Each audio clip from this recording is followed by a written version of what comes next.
This is Kutv Rise. Today, the edition that you're watching currently is Biashara Tuesday. We interact under the hashtag Biashara Tuesday. Today, on the 14th of March 2023, we have a lot that is top in business and also interesting developments all across the country and worldwide that we'll be having a look at to inform our direction of business this week. But first, in the weather updates, the dry spell might be coming to an end, according to what I'm seeing here from the Kenya Met Department. They are informing me that you might want to keep an umbrella handy if you're going to some regions in the country.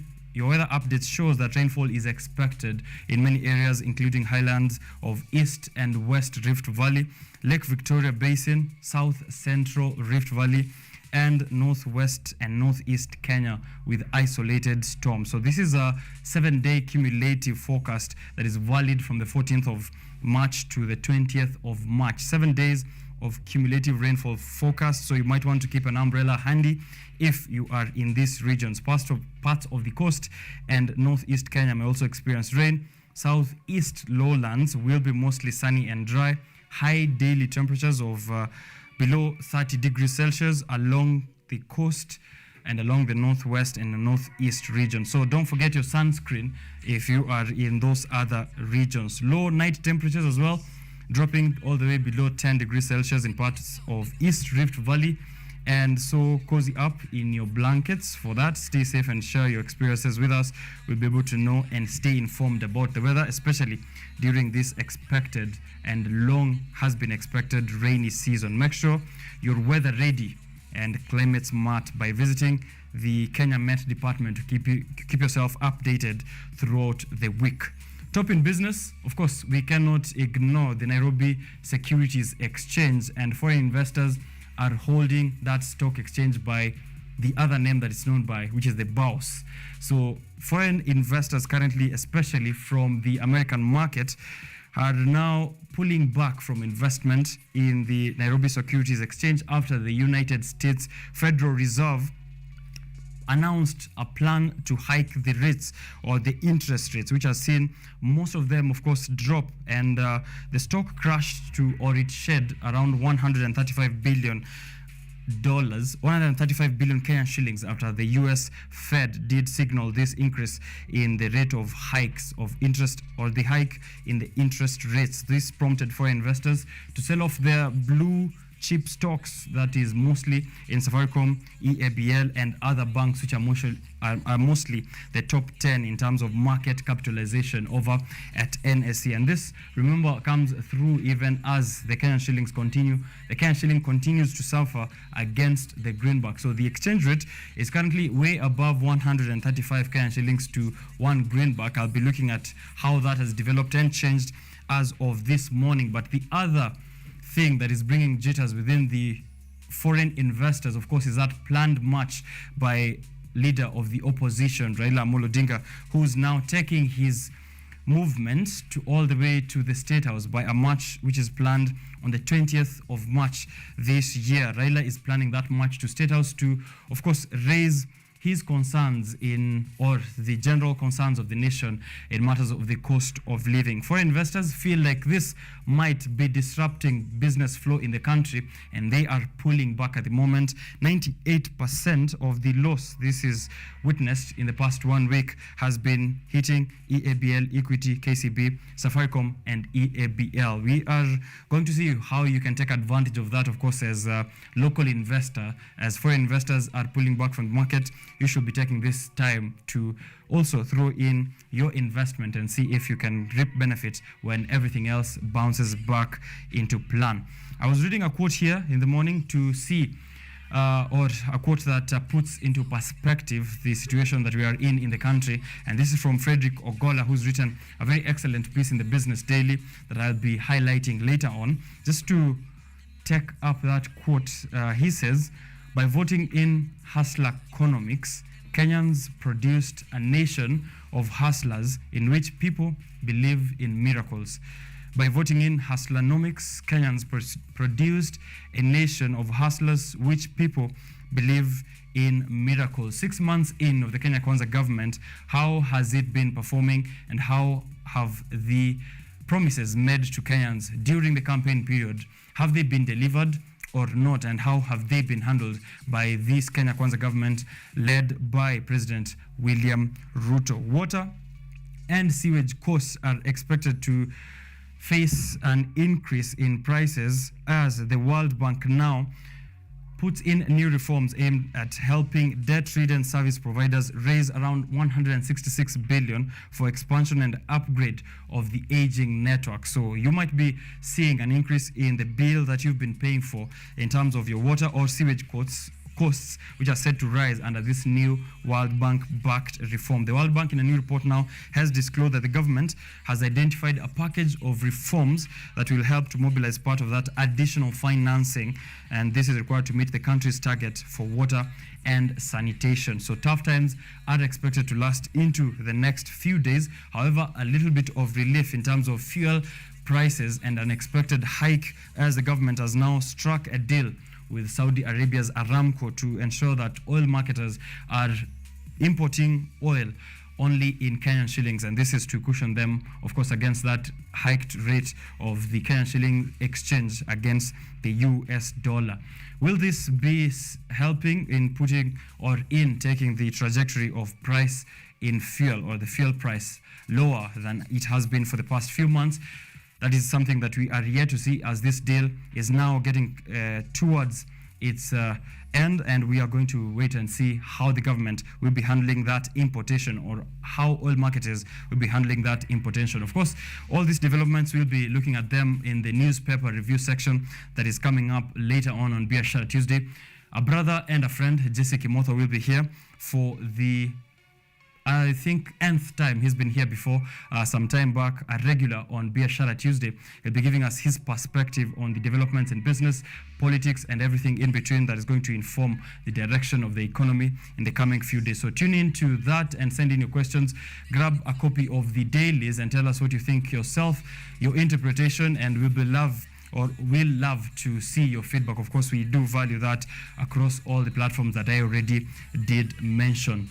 I'm going to now have a look at what is happening on those roads, courtesy of Ma3 route. Remember to tag us at Kutv Kenya and tell us what alternative routes you feel other people might be interested in pursuing, or where you are stuck at on the road, current traffic and transport conditions in the city and elsewhere outside of Nairobi. I'll be giving you that information, and then the news updates from yesternight to this morning all across the world and also locally.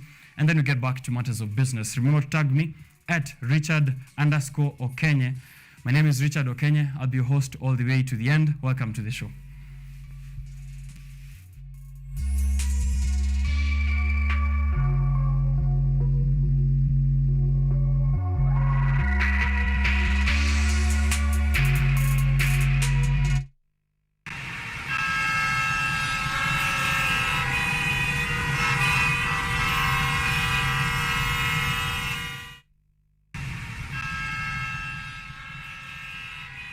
So if you want me to see what you are saying as well, please tell me on Twitter and I'll be able to see that. Tag them, but also you can tag me as well. I'll be able to see that. Here, I see information that's streaming in, first of all, from Mombasa Road inbound. It's busy at Mombasa Road inbound at Nyayo roundabout. So if you're in Mombasa Road headed towards Nyayo roundabout, use the expressway if you can. The problem is you can't do expressway into the CBD. This is one how he's saying. That jam you see is probably by drivers who have exited the expressway in South Sea and now want to access the CBD. So that traffic that's building up at Nyayo roundabout apparently cannot be solved by using the expressway, because it is caused by people who are exiting the expressway. According to a road user here, I'd love to know how true that is for the others who are on Mombasa Road. Here, Ramsey Kiash and some of there are professionals who are paid to think through safer ways for pedestrians and passengers to navigate that crazy Donholm interchange. What are they doing about that? So these professionals or officials who've been paid to think about how to create safer ways on these roads. This is Eastern Bypass, a complaint on the Donholm interchange from Mathawa. In case of anything, is the trailer's driver answerable? There are children here who are hanging onto the back of a trailer. I don't know where that is, but it looks very risky. A question there to NTSA Kenya, in case of anything, who is responsible to this situation here that we are seeing.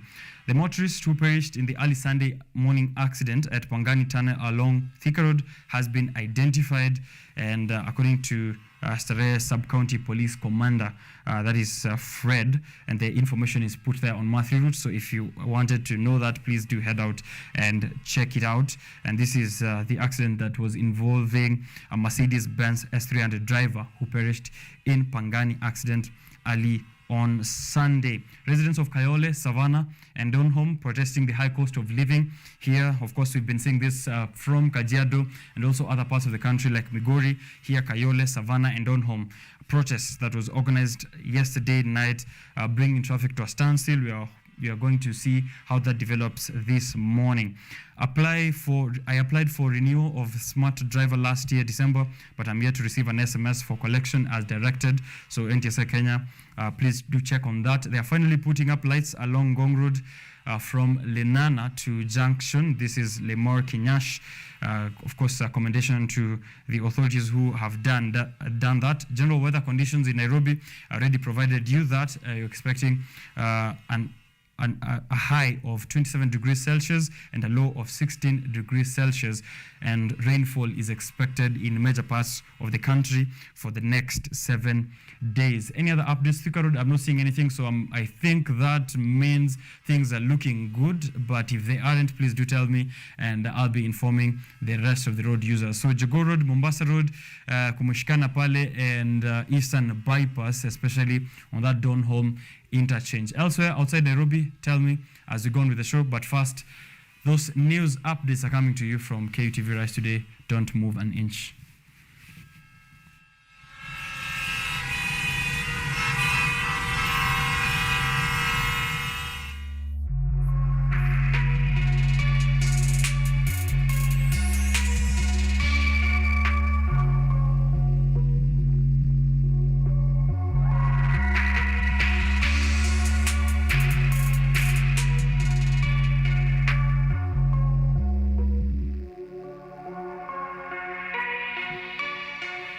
All right, so major traffic expected in highways across Nairobi. Already we've seen Mombasa Road. It is not looking good for any of you on Thika Road as well. There is traffic that's building up, and the weather is not looking really good. It's cloudy and a bit foggy. So if you're heading out to the road, visibility is a major issue. Please be careful as you proceed to your places of work or business. But beware, if you're on Mombasa Road and Thika Road, traffic is building up, and do pursue alternative routes, but be careful as you proceed as well because of that weather update I gave to you. So tell me my 3 routes, and as we go on with the show, I'll be informing you of those current entrepreneur, a programmer. He's a man of many trades. He'll be informing me more of that later on. He's also an artist, most importantly. You can be checking out his Instagram account. But first, the developments. The Office of the Directorate of Public Prosecution, DPP, Nordin Haji, has directed that the Directorate of Criminal Investigations, DCI, Amin Mohammed, to close the inquiry file on former Interior Cabinet Secretary Dr. Fred Matiang'i and lawyer Danstan Omari, and this is due to inadequate evidence. The DPP said that no further police action should be taken against Matiang'i and Omari. Director of Public Prosecution Nordin Haji has rejected the charges leveled against former Interior Cabinet Secretary Fred Matiang'i. According to the DPP, the investigating officers had provided insufficient evidence to warrant charges. The Directorate of Criminal Investigation, DCI, forwarded an inquiry file to the DPP for review and advice on the charges against Matiang'i conspiracy to committing a felony following allegations of a raid at his home and publishing false information with intent to cause panic. According to Lillian Obuo, the Deputy Director of Public Prosecution, and I quote, "Upon independent and thorough analysis of the evidence availed and a review of the statement of the witnesses, the Director of Public Prosecution found that the evidence provided was not sufficient to sustain the above charges against Dr. Fred Matiang'i and his advocate, Mr. Danstan Omari." This is said to occur just days after Dr. Fred Matiang'i appeared before the Office of the Director of Public Prosecution along with his team of lawyers led by lawyer Danstan Omari to answer questions regarding what happened at his home. High Court has extended its orders barring the Director of Criminal Investigation DCI from summoning lawyer Danstan Omari over an alleged raid at former CS Matiang'i's current home. The court further ordered DCI not to interfere with the lawyer's daily routine until the case mentioning on April the 18th. Continuing with matters of security forces, the 24-hour ultimatum issued by Interior Cabinet Secretary Professor Kithure Kindiki lapsed yesterday. Residents of 27 marked areas in Baringo, Laikipia, Samburu, and Turkana counties were expected to vacate to pave way for security operations in the areas that are termed as bandit-prone. Following the ultimatum, the Member of Parliament for Turkana, John Namoit, has opposed the vacation order, citing that forcing the residents out of their homes without providing alternative homes is not practical. Following the ongoing security operations in the North Rift, Professor Kithure Kindiki gave a 24 hours ultimatum for residents in 27 marked bandit-prone areas to vacate and allow the second phase of security operations by the government. As residents from the mentioned areas continue to vacate, Turkana South Member of Parliament John Namoit has opposed Kindiki's order, citing that forcing the residents to vacate without providing an alternative destination is not practical. The Member of Parliament has also argued that residents have established businesses and other activities which acts as a source of livelihood for them. According to Professor Kindiki, the vacation order is expected to pave way for the second phase of the security operations in the North Rift, and anyone found within 64 kilometers of the crime scene will be treated as a bandit. The order is among the new measures set by the government to weed out bandits from their hideouts. Hard to believe as it is, this week alone, bandits have killed nearly a dozen civilians here in Malaso, including a senior chief who was killed not far away from here, and also in neighboring areas of Pura and Kurkuru. As residents from the bandit-prone areas continue to vacate, most of them move without knowing their next destinations. Ruth Wanjiru for KU TV. Azimio la Umoja One Kenya allied leaders yesterday intensified their protest rallies in Mtwapa, Kilifi County, with the agenda of urging Kilifi residents to take part in the Azimio mass action, which is scheduled for the March 20th. Raila Odinga has fired back at Interior Cabinet Secretary Professor Kithure Kindiki, saying that Kindiki's threats will not work on him. Na hii maandamano itakuwa ya amani. Wale wengine wanatutisha. Kuna mwingine kijana mmoja waziri wa usalama anampata mimi onyo. Raila huyo utaona cha mtema kuni. Niambia bwana, wewe hujui sisi ni kina nani? Ujumbe kwa William Ruto, funga virago na kuondoka State House. Kama hutaki kuondoka, basi fungua sava. Kama ufungui sava, ni thibitisho ya kwamba hata wewe unaelewa tulishinda. Na usipofungua sava na usiondoke, tutakusaidia kufunga virago na kutoka hiyo nyumba. Juzi tu siku 10 zimepita, kijana ameuawa kinyama kule Nairobi, anaitwa Jeff. Na huyu Kindiki badala ya kufuata hayo mambo anafikiri anawezana na baba. Afuate mambo ya Jeff, aonechane justice for Jeff. Hii mambo ya vijana kuuawa kiholela hatutaki Kenya hii. Sawa.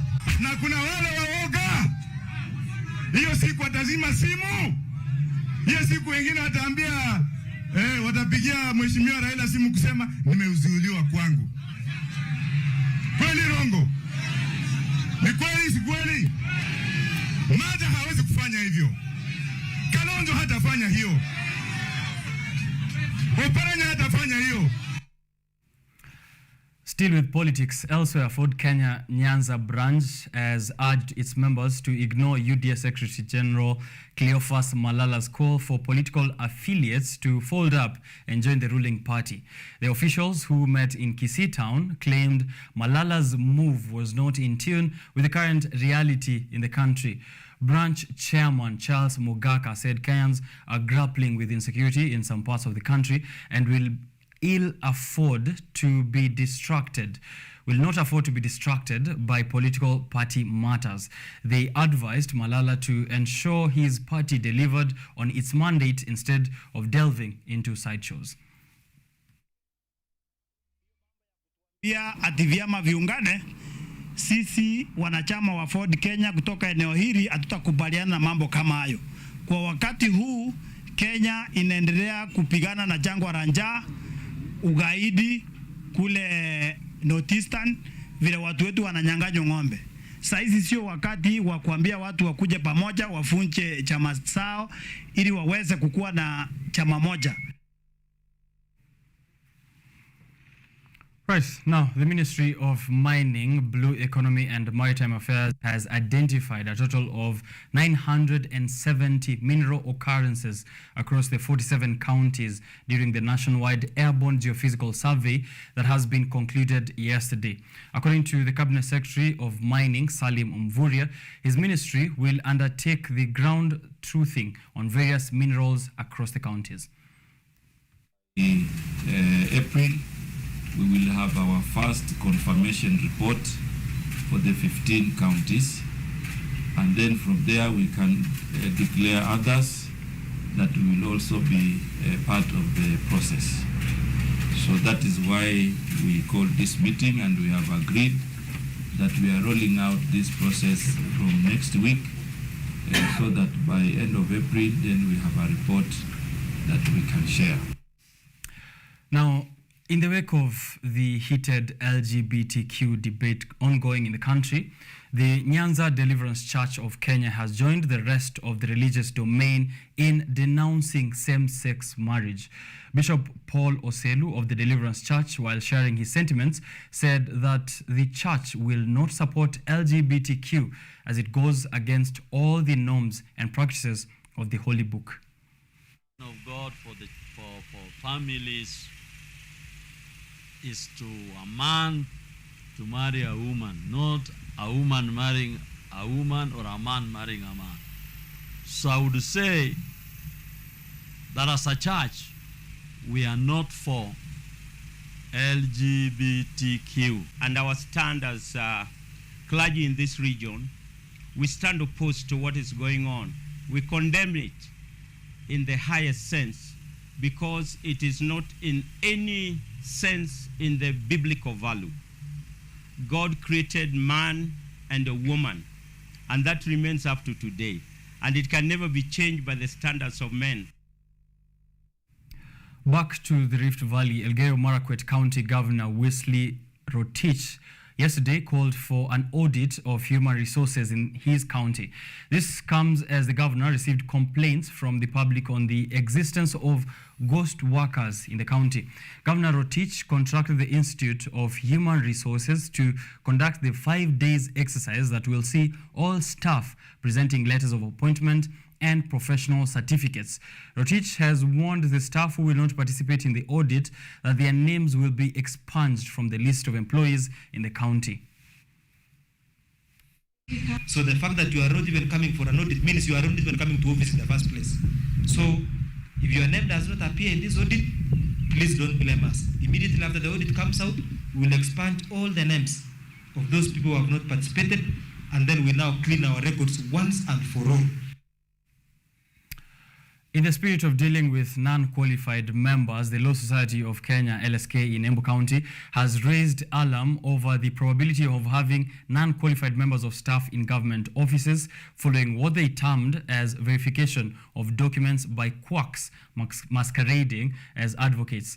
The LSK members, in the company of Directorate of Criminal Investigation, DCI, stormed the Kenya School of Government in Embu, where county government officials were conducting staff audit. member of the Law Society of Kenya LSK Embu County Karemi Gontai, has stated that they have arrested 2 ladies who are alleged to be conducting the verification exercise of the certificates on behalf of the advocates who are not at the scene. That there were persons who are masquerading or carrying themselves as advocates, certifying and verifying documents, pretending to be advocates. And when we came in, we found a number. We managed to nab 2 of them. The rest of them scattered, and we managed to recover some stamps. The lawyers have also warned Kenyans to be extra careful when seeking services from advocates, adding that they should take time to verify whether they are genuine and also to check whether the advocates have the required standards. For now, we will not raise any form of alarm, first of all. But we'll say this, that before any Kenyan gets a stamp from an advocate, please verify that advocate is a member of the Law Society of Kenya. And we say now that it is time for us to stand together and fight the people who misrepresent us and who pose as advocates. Lawyers are also accusing the county government of abetting anomalies by asking the staff to have documents certified by a specific law firm at a standard rate of Kenya shillings 200 for all documents.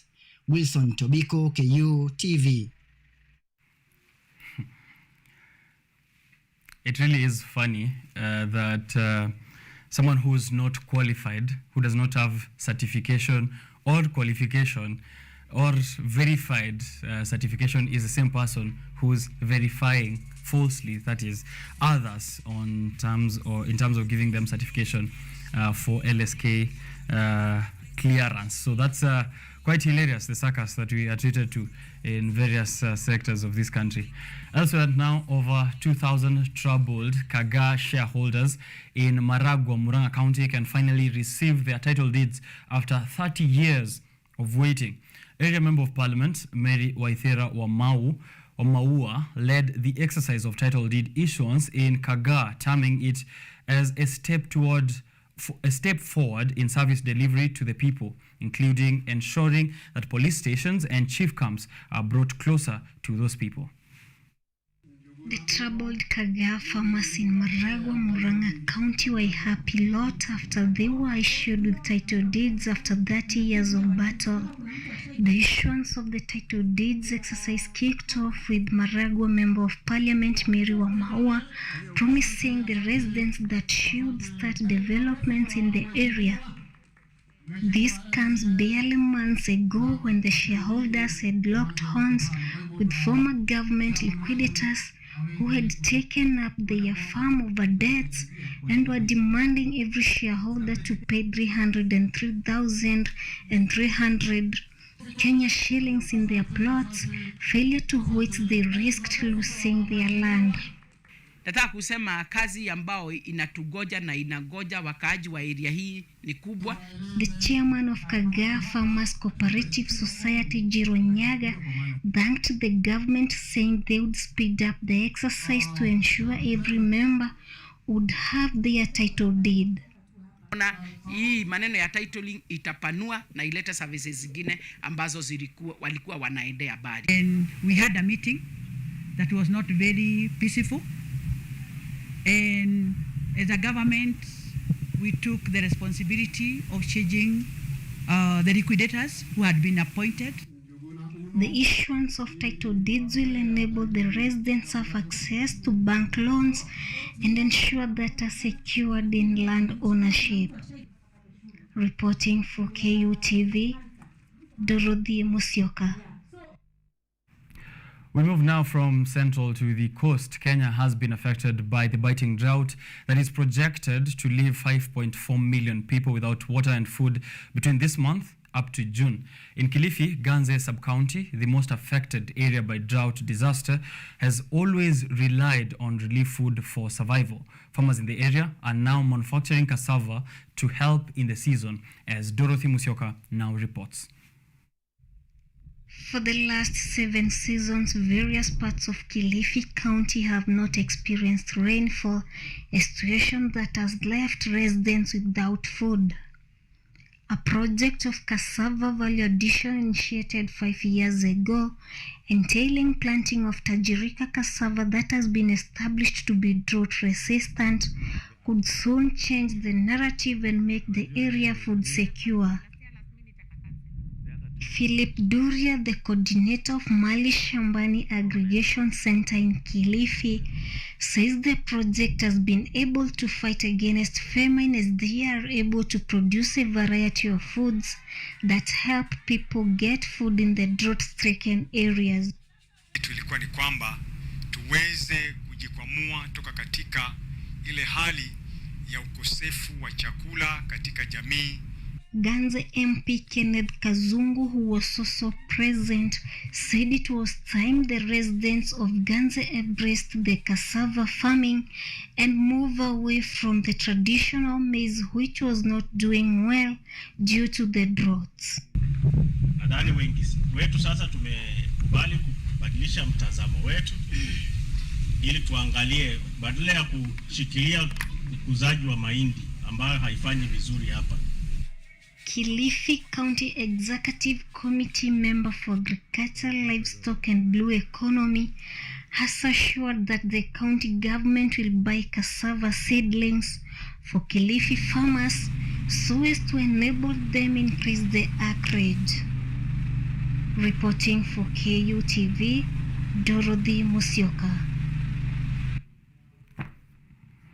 Right, that report by Dorothy Musyoka brings us to the end of the updates this morning here on KUTV Rise Today. Those are the news updates, but remember you can follow the rest of KUTV's broadcasting to see the later bulletins so that the developments do not pass you by. 6:30 p.m. is when you get Mizizi ya Habari here at KUTV, the Swahili version of the bulletin, and then 9 p.m. you get primetime news. Remember to tune into that and see what has developed from those stories that I already shared to you. Now it is Biashara Tuesday time. It's time for us to get back to matters of business, discussions on the developing stories on economics and what is top in the world of business globally and also locally. We'll be putting that into perspective here. Remember, use the hashtag Biashara Tuesday. We are streaming live on Facebook at KUTV Kenya and also YouTube KUTV Kenya Live. Interact with us on the comment section. I'll be right back to read that feedback and also go on with the discussion. So don't go too far.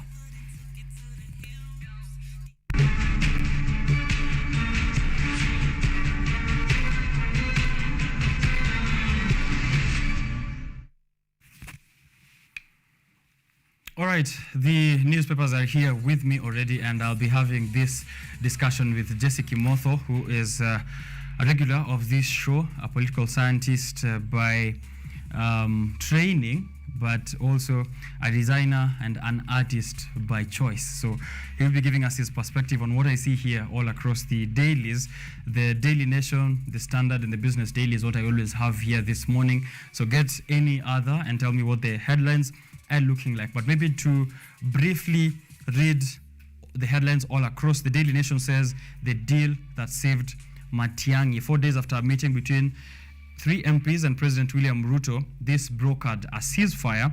The Directorate of Public Prosecution, as you now are aware, or you should be, yesterday declared that the former CS, Fred Matiang'i, is a free man and has no case to answer. Him and his lawyer, Danstan Omari, together. The Standard, Matiang'i's case, the intrigues as well, prioritizing that case where the DPP was arriving to conclusions to drop charges against the former CS of Interior as a flurry of meetings were taking place to manage the Gusii politics. We'll be seeing how the Gusii politics are playing into this case. The Business Daily, America's rate hike threat pushes NSE to a 6-year low. When I began the show, I already spoke about the Kenya's Nairobi Securities Exchange shedding 135 billion after the United States Federal Reserve issued a signal or issued a warning of an increase or a hike in the interest rates. Foreign investors are pulling back from the market, and this dipped to 1.79 trillion. The market capitalization over at NSE dipped to 1.97 trillion, the lowest since March of 2016. 17. A very interesting thing that I want you to think about even as we go out for a short break and then come back in that newspaper review discussion.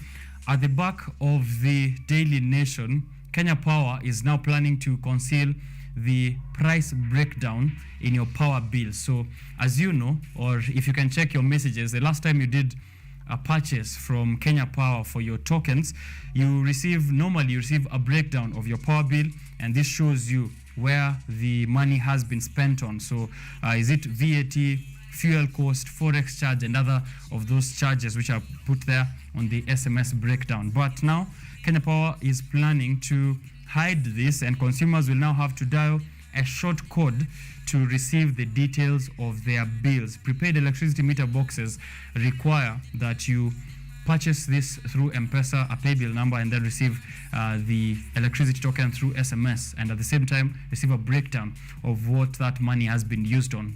We have seen complaints all over the internet and also even on the ground, where Kenyans are saying that some of that amount of money that is being allocated to taxes are a bit way too much as compared to what is eventually allocated to your token purchase. So Kenya Power might be finding a way of hiding that scare from consumers, but we'll be having more of that discussion later on, even as we expect Kenya Power to increase their tariffs by April next month.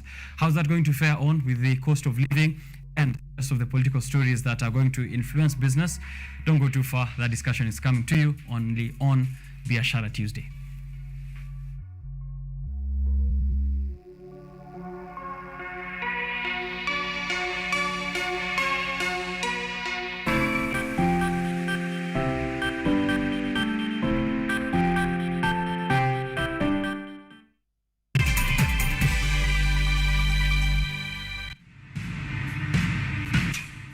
I just fixed the leak in the sink.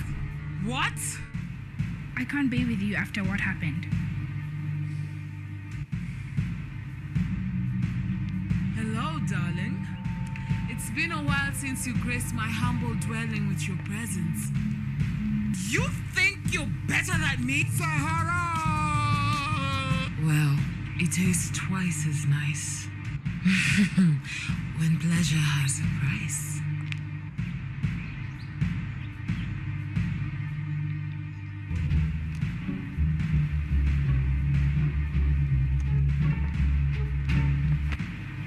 Let me go. Oh, it's you. Ready for some big news.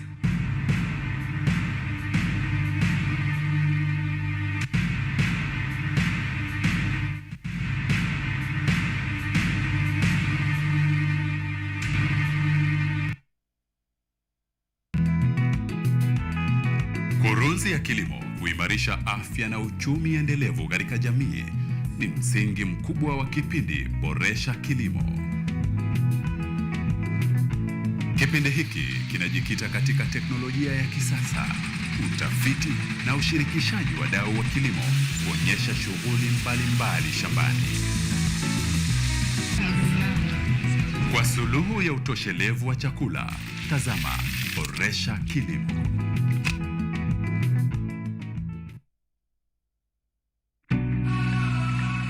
Naweza sema life ni decisions.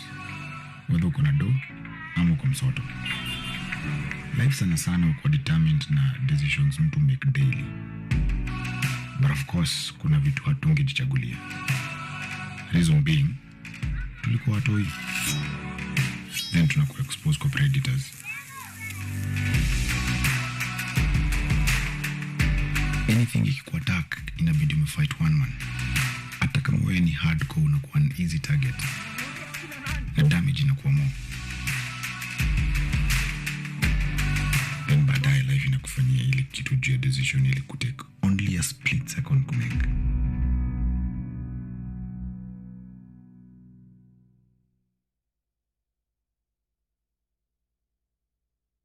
Lola ni programu inayokupa fursa ya kutizama video zozote pindi tu unapokuwa na nafasi.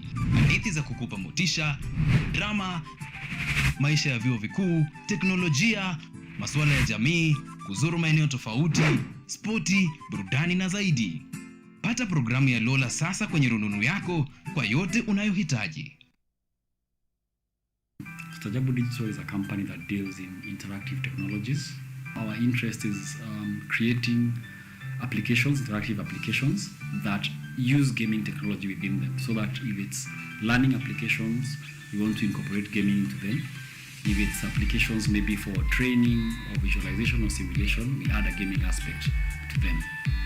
So there's a game we are currently, which is under development, called Undersieke. Also, we also consult in equipments that they can use. If it's a different company, equipments that they can use for interactive simulations.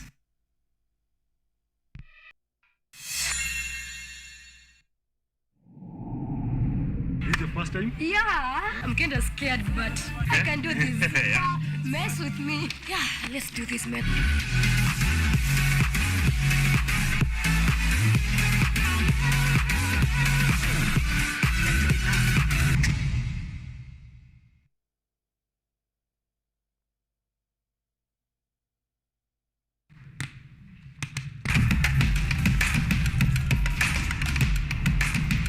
Access to knowledge,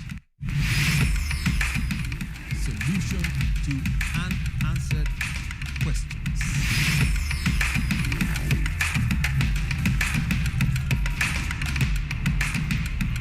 Guidelines to pursuing your rights and repossessing your property, intellectual or material. This and more, only on Law Matters.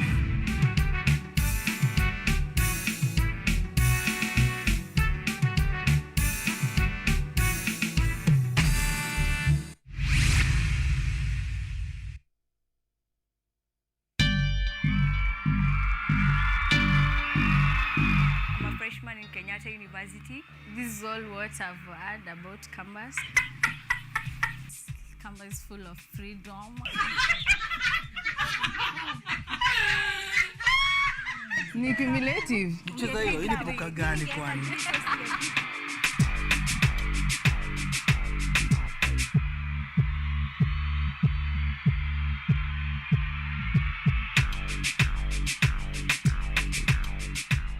I'm a fourth year student and I mostly hang out at shopping center. I'm an arboretum. And what I'd tell first years is it's never too late to start being serious.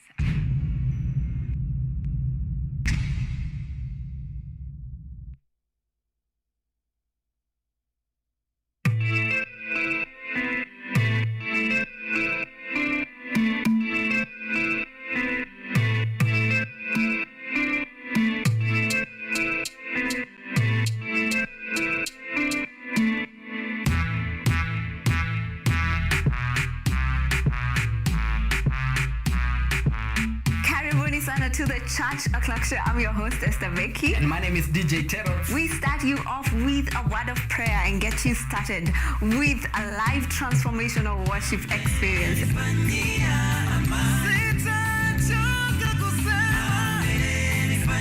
have our minds renewed by the word of God on the word segment. And not forgetting new music za hii wiki, yani ndakuwa bado nawapatia pale wasanii wamekuwa kiwakali.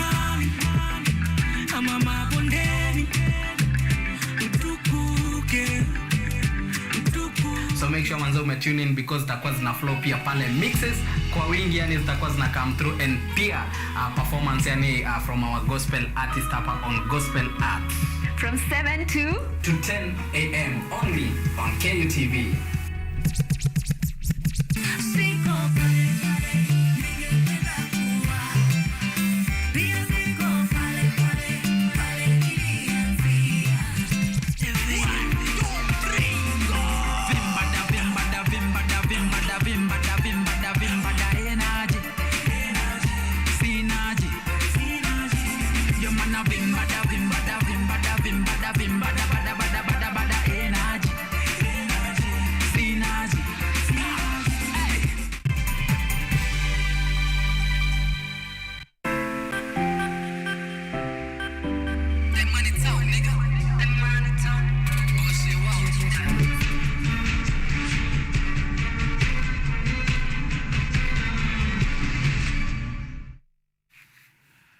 right, welcome back to Biashara Tuesday.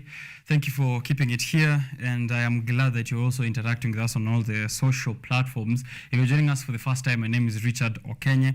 I am your host, and I will be all the way to 10 in the morning. We've been having a look at the developments all across the world, and as well culminating that to the newspapers this morning, what the dailies have to say in the latest of developments, and also this is definitely going to inform the direction of business in the country for the next few days. But first, some of those comments already streaming in on our live stream. Remember, we are live on Facebook, KUTV, and then on YouTube, KUTV Kenya. Make sure you're checking that, KUTV Kenya Live. Fishware, great show, great content, and super host waiting for the greatest show of all. Woke up early just to be on time for Biashara Tuesday. You're watching from the city of Angels. Asante sana, Fishtown KE, for tuning in.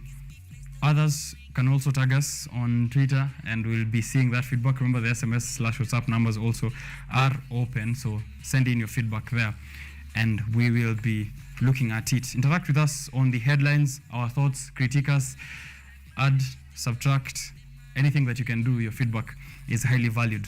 On my right is Jesse Kimotho, who is a political scientist and an artist. I don't know which one he prefers, but here we are looking at matters of politics and business and the developments that we're going to be perusing through. We'd love to hear his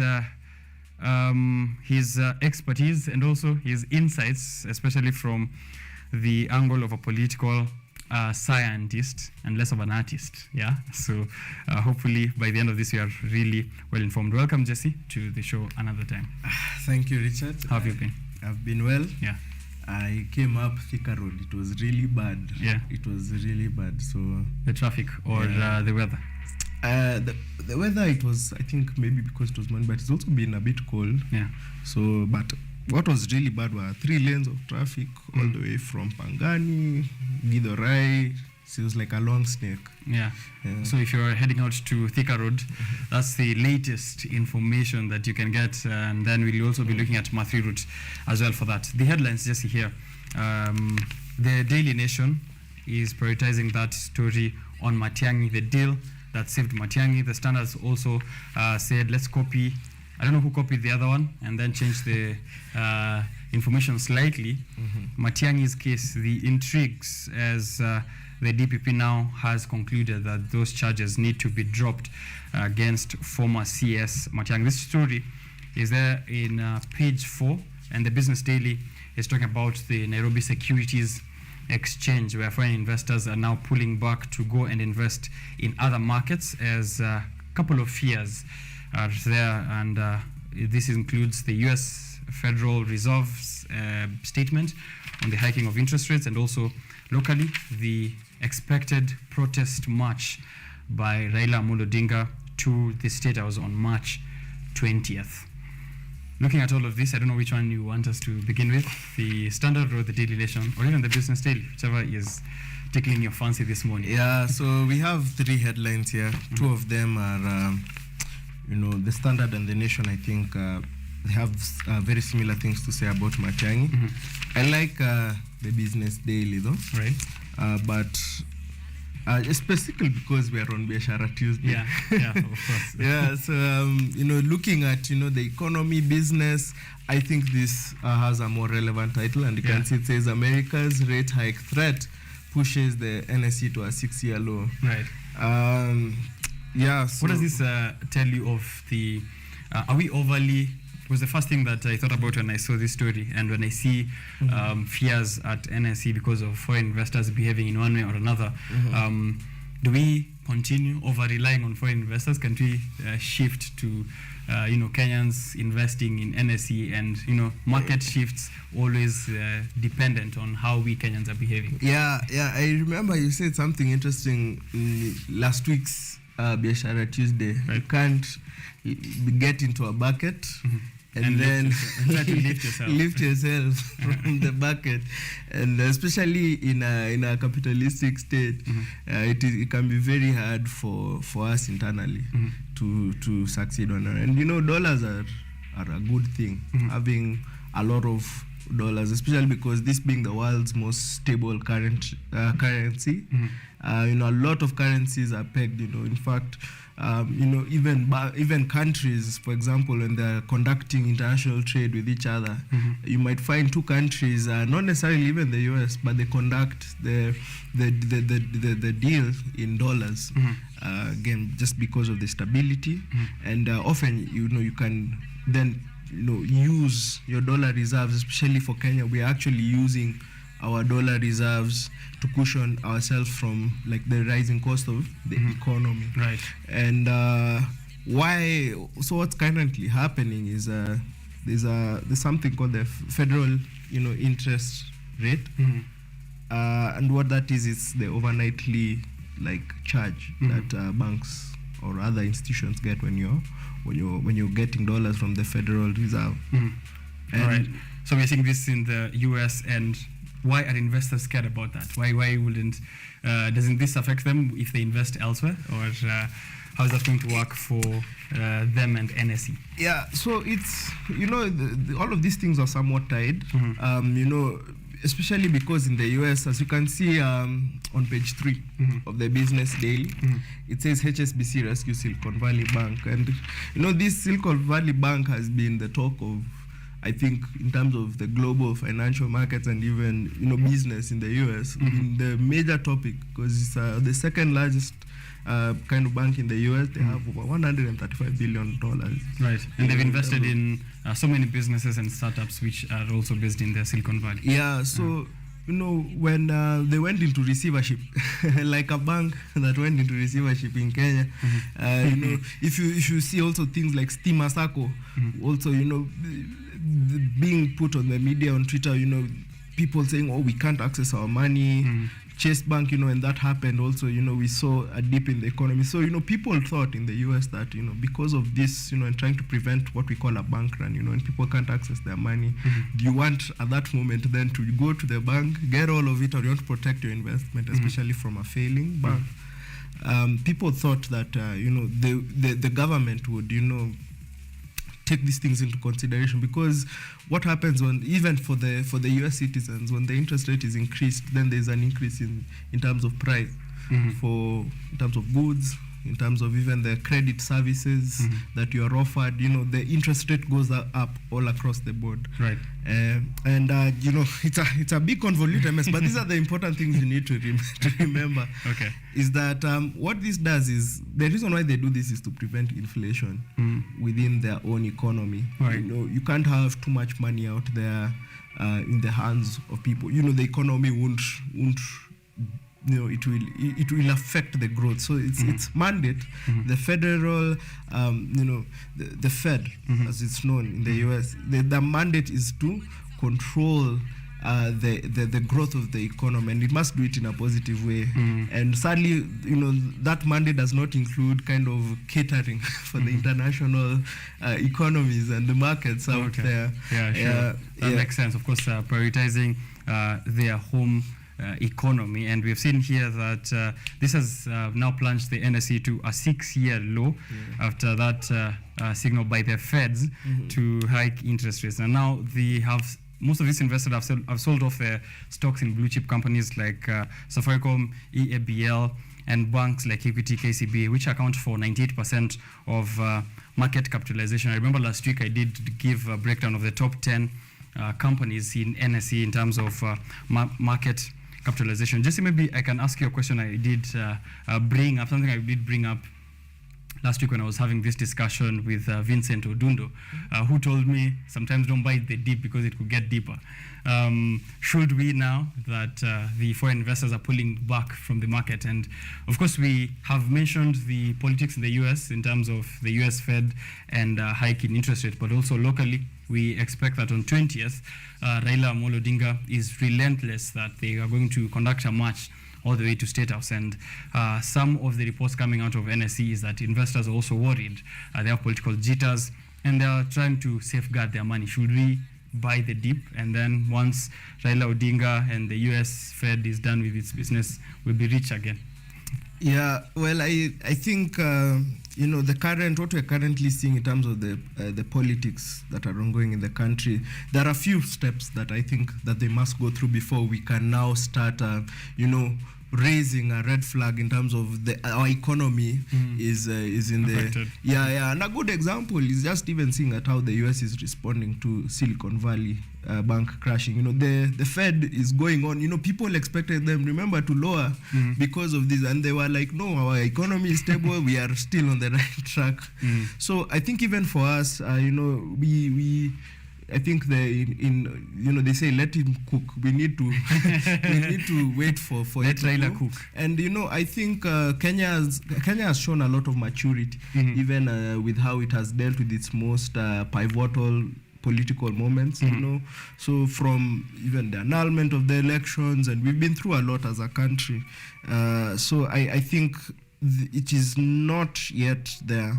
For just to recap on what you said about the Nairobi Stock Exchange, what is happening is, investors are going to where the money is. They see a bigger opportunity to invest in kind of these products. As I said, when the interest rate goes up, there are these associated products. You see mortgage services, credit services, even the exchange of the dollar. And we are seeing a lot of monetary tightening is what we call it. So the US is trying to make sure that it keeps its dollars, which is leading to a dollar shortage, not just in Kenya, but if you check online, even on the Nation Africa website, you'll see that Uganda is also complaining about a shortage of dollars. Right. Yeah, so a lot of the people are leaving. It is a good time to buy. Safaricom shares are sub 20, they're below 20. So they're the lowest they've been in a while.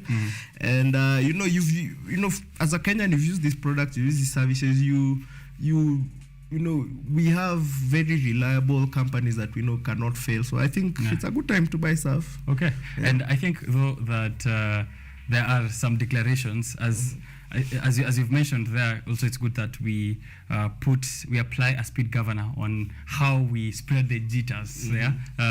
Kenya can handle some few protests here and there, even if it's from former Prime Minister Raila Amolo Odinga. So it's important that people don't fear to continuously invest even during those days. We see protests elsewhere, we see terrorist activities elsewhere, but I think the economy could and still should be able to survive those jitters. Now, as we still say that, and we've mentioned aptly there the dollar.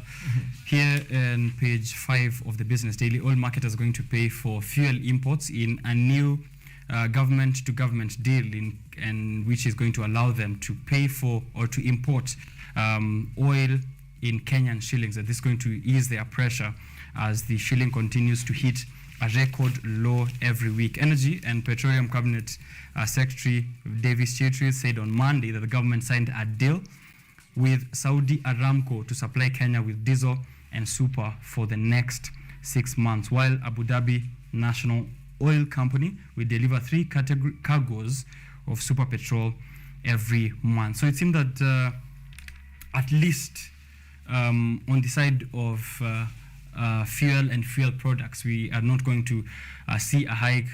We know that global prices are going to increase in the next few months, for the next at least 6 months, as Russia and Ukraine tries to deal out with their issues. But can we say that the government has done at least one good thing for the past 6 months? Yeah. There were big fears, especially last week, of the fuel shortage, especially as the Fed was nearing to make its decision. And, the price of fuel right now is at 177 shillings. And, we had the president say, however, that it might go even higher, as high as 280 shillings if left unchecked. So this is a very good move. We are hopefully going to see, as I think I've heard you say before, a drop. At the pump? Relief at the pump. Yeah, relief at the pump. So hopefully, the government has put out the call. It is asking for tenders, for the supply of fuels for 270 days. So it's a nice, I think, kind of short-term arrangement. Right. That at least for this year we can, we can concentrate on other things, especially as we try to strengthen the Kenya shilling again. At the highest it's ever been, 129.8 today. But we are not alone. Again, Nigeria is also going. So you're saying there's joy in common suffering? I think we can be kinder, I think, to ourselves. Yes, exactly. Okay. But of course, I think that doesn't. We still need to do something. Yeah. All right. I had actually just a little bit forgotten there. I wanted to get maybe a comment, if you want to give a comment. That is, Raila Amolo Odinga might be putting a few companies on notice on March 20th, and as he's done before. Remember during the 2017 post-election period, he put Safaricom, the Kenya. Was it Brookside? Yes, it was Brookside, and a few other companies which he said are, aiding the government or have affiliations to the government of the day. And this did actually affect the performance of these companies, because being Raila Amolo Odinga, he has loyalists and followers all across the country that we cannot ignore. Do you think that's going to happen? Because he says that he's going to release a list of those companies that he feels should be boycotted, including eggs as a commodity. I don't know which company is in charge of eggs, the chicken community in Kenya, but the eggs are also part of those commodities. Do you think this time round, with the pain that Kenyans are feeling in the economy, they're going to follow up through with boycotting these services and products? Sure. So I think how I would respond is I would give I think what I would call a qualitative response. So we can compare what has happened in the past to see if we can, if the same trend allows. So I think boycotting is a very effective tool. And let me explain why. Most of the appointments, especially if you look at Safaricom, which is partly government owned, were made by the then president or people affiliated with his government, and you see a kind of reversal every time we have a new kind of incumbent government come in. And what happened was Ruto, when he came in, he also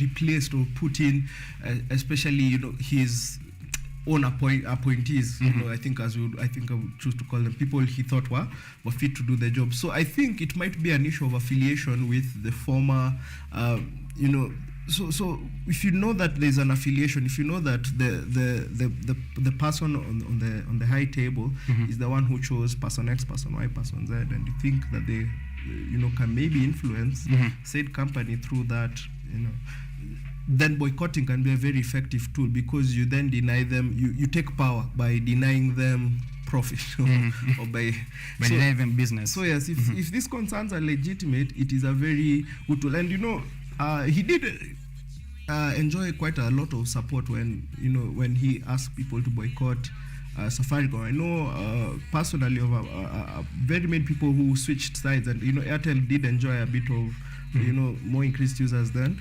So we don't know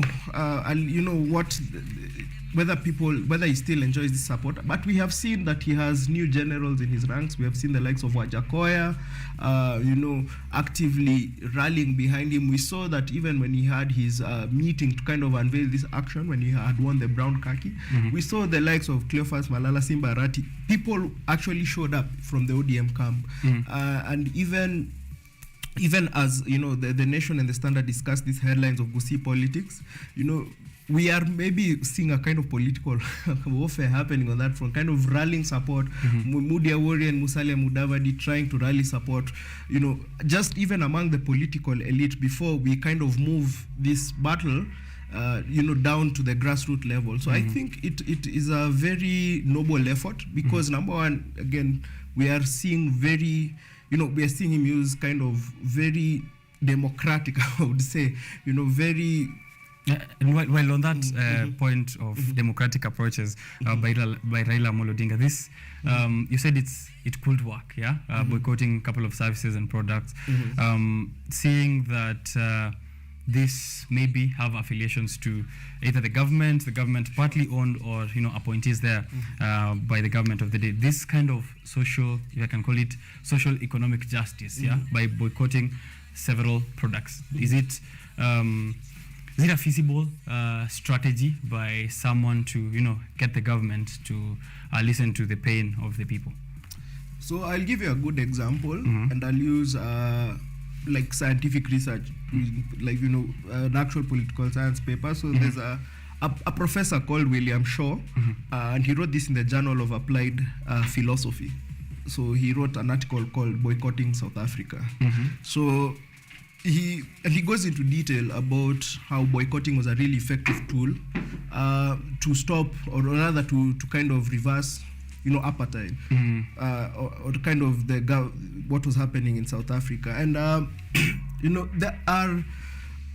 it was effective then, and I think under certain conditions it can be very effective. Of course, then there was a lot of international and local support for the end of apartheid, and we are kind of seeing that, as I said, Raila enjoyed a very huge chunk of the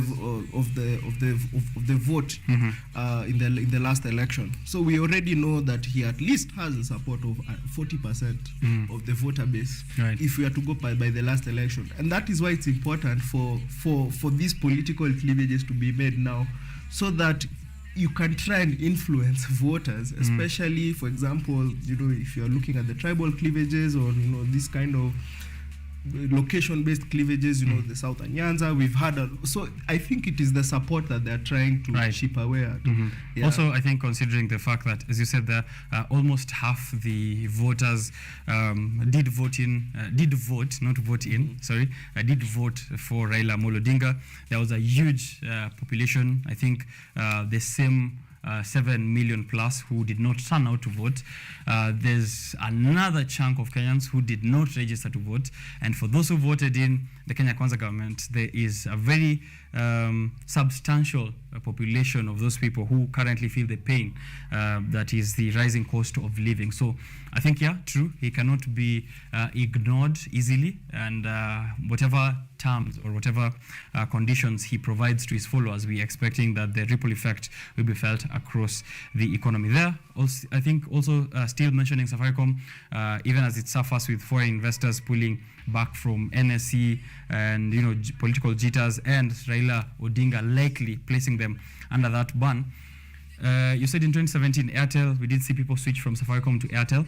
And interestingly, there's a development where Kenya's second largest telco, that is Airtel, has chipped away on Safaricom's dominance in 4 out of the 6 major battlefronts, including voice, mobile data, and SMS markets over the past 5 years, as they now close in that gap to reduce their losses. And an analysis I'm seeing here, Safaricom's voice share shrunk to 65% from a record of 80%. So that chip in the market share has been closed. The gap has been closed by Airtel, whose share rose from more than doubled to 32% from what they were last year, December 2022, at 15%. So if Raila Amolo Odinga does go through with this, and maybe eventually people do switch, maybe it's a good thing, for the economy. We need to reduce a bit of that dominance and maybe enable us to invest in lower stock shares from Safaricom. Yeah, and so just to close off, maybe that it's true, and I think this is good because Airtel have, I think they're trying to be more straightforward, offer kind of a better, cheaper product. And Safaricom has over time, you've seen them like invest in other kind of products, internet and all of that. I think just to come back and close off with the Raila argument, I think he's not just, I think it's important that you said he's not just going for the companies, but he's also, when he says boycotting eggs, I think he's boycotting a product that has been strongly affected by the inflation. The price of an egg right now is 15 shillings. Yeah. Whereas, around 3 to 4 years ago, it was 10 to 12 shillings. And it might seem like a little money, a little amount of money, but if you look at the percentage, that's almost like a 50% increase. That's true. That's true. So, and that's a basic commodity. So things that people, a wide amount of people use, I think it's important. So he's not just targeting, but he's also banking himself on the state of the economy, which I think is going to see a bit more success. Right. I saw Nairobi Governor Johnson Sakaja saying that President William Ruto should have a sit down with Raila Amolo Odinga. I'm hoping that this does not mean another handshake, and then we see Raila no longer representing the interest of the people as the self-appointed people's president, and the cost of living is yet to come down. So if this leads to a handshake, it means cost of living in Elek to Miza, and maybe Kenyans are no longer motivated to go to the streets. As I read here earlier on page 9 of the Business Daily, there's a quote here by one Frederick Ogola who's saying, by voting in hustlernomics, Kenyans produced a nation of hustlers in which people believe in miracles. Hopefully, miracles are not going to be the solution for the next coming few months. As the Kenya Kwanza government came into power last year, they promised that the first thing they're going to look at is the price of basic and household commodities.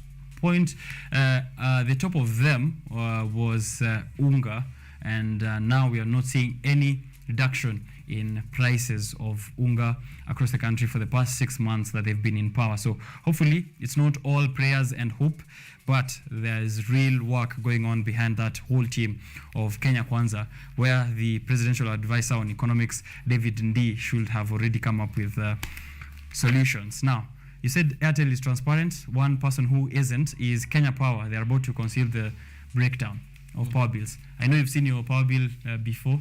Monapo Forex, levy, oil, and all of that.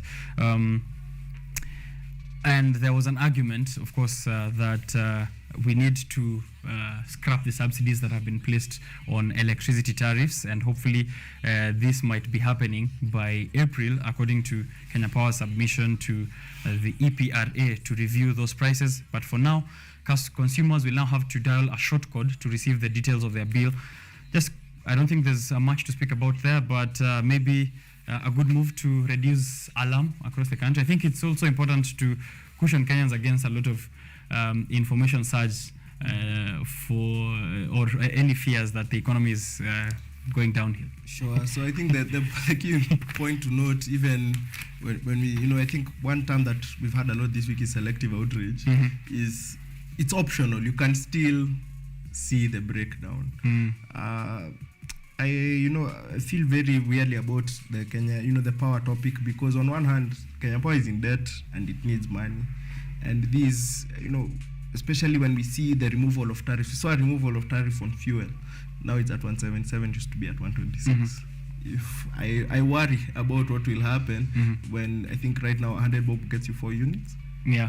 Or 3 units. Or way less. Yeah. So I'll just be checking as you talk. Yeah. But I think the previous government has done a really good job in terms of electrification and making access, especially in the rural areas, electricity. Yes. Right. So I think they pay 200 shillings a month. That's it. So especially for those people who aren't connected to electricity, I am unsure that it's a hike in electricity and electricity prices will affect the rural communities in Kenya more than the urban ones. And, a lot of urban industries, even cottage industries, depend on electricity. Right. So we haven't seen any real impact yet, but we'll wait and see how that goes. The Standard, the Daily Nation at the front there, the deal that saved Matiang'i's case, the intrigues. When I was introducing you, Jesse, I said we'll mostly be getting your perspective on politics and less on art. And you've mentioned to me that we should speak more on business and less of politics, because this is Biashara Tuesday. But I don't think we can avoid this headline. Matiang'i's case. Is this witch hunt, distraction, or legitimate? Putting me on the spot there. I think it's so definitely it's a targeted attack. I think Matiang'i and Ruto, specifically in the last government, they were at loggerheads because on a similar occasion, Ruto had also been under, the security detail had been removed, and he was facing a lot of issues, especially with the ministries that Matiang'i was in. So. However, it is important to remember that Ruto said, especially on his inauguration speech, that there will be no retaliation. Yeah, he did say that actually a lot of times. We don't know if this is retaliation or not, and especially when we look at Ruto's promises, political promises surrounding things like security, surrounding the docket that Matiang'i specifically was in charge of. And Ruto said, no, we will no longer use the police service, to conduct things like extrajudicial killings. But I wonder how much of the former sometimes you begin, they say you live long long enough to become the villain so, that you wanted to destroy. But again, this is I think this is also a very political move, in the sense that maybe in this case Matiang'i is for lack of a better word, is a pawn, with the kind of grand, idea of baiting in the big fish who is Raila. Okay. Yeah, so the new developments actually come in while Raila Odinga is planning countrywide protest, and Matiang'i's wars have featured prominently in this kind of rallies that Raila has been conducted. And you've said there, Matiang'i is a very big name in his home county of Nyamira, coupled with financial capital, and a majority at Nyamira County Assembly, where the UPA party is linked to the former CS. He's a close ally of Raila Amolo Odinga and, of course, former President Uhuru Kenyatta. The first charge that was proposed by the agency was conspiracy to commit a felony.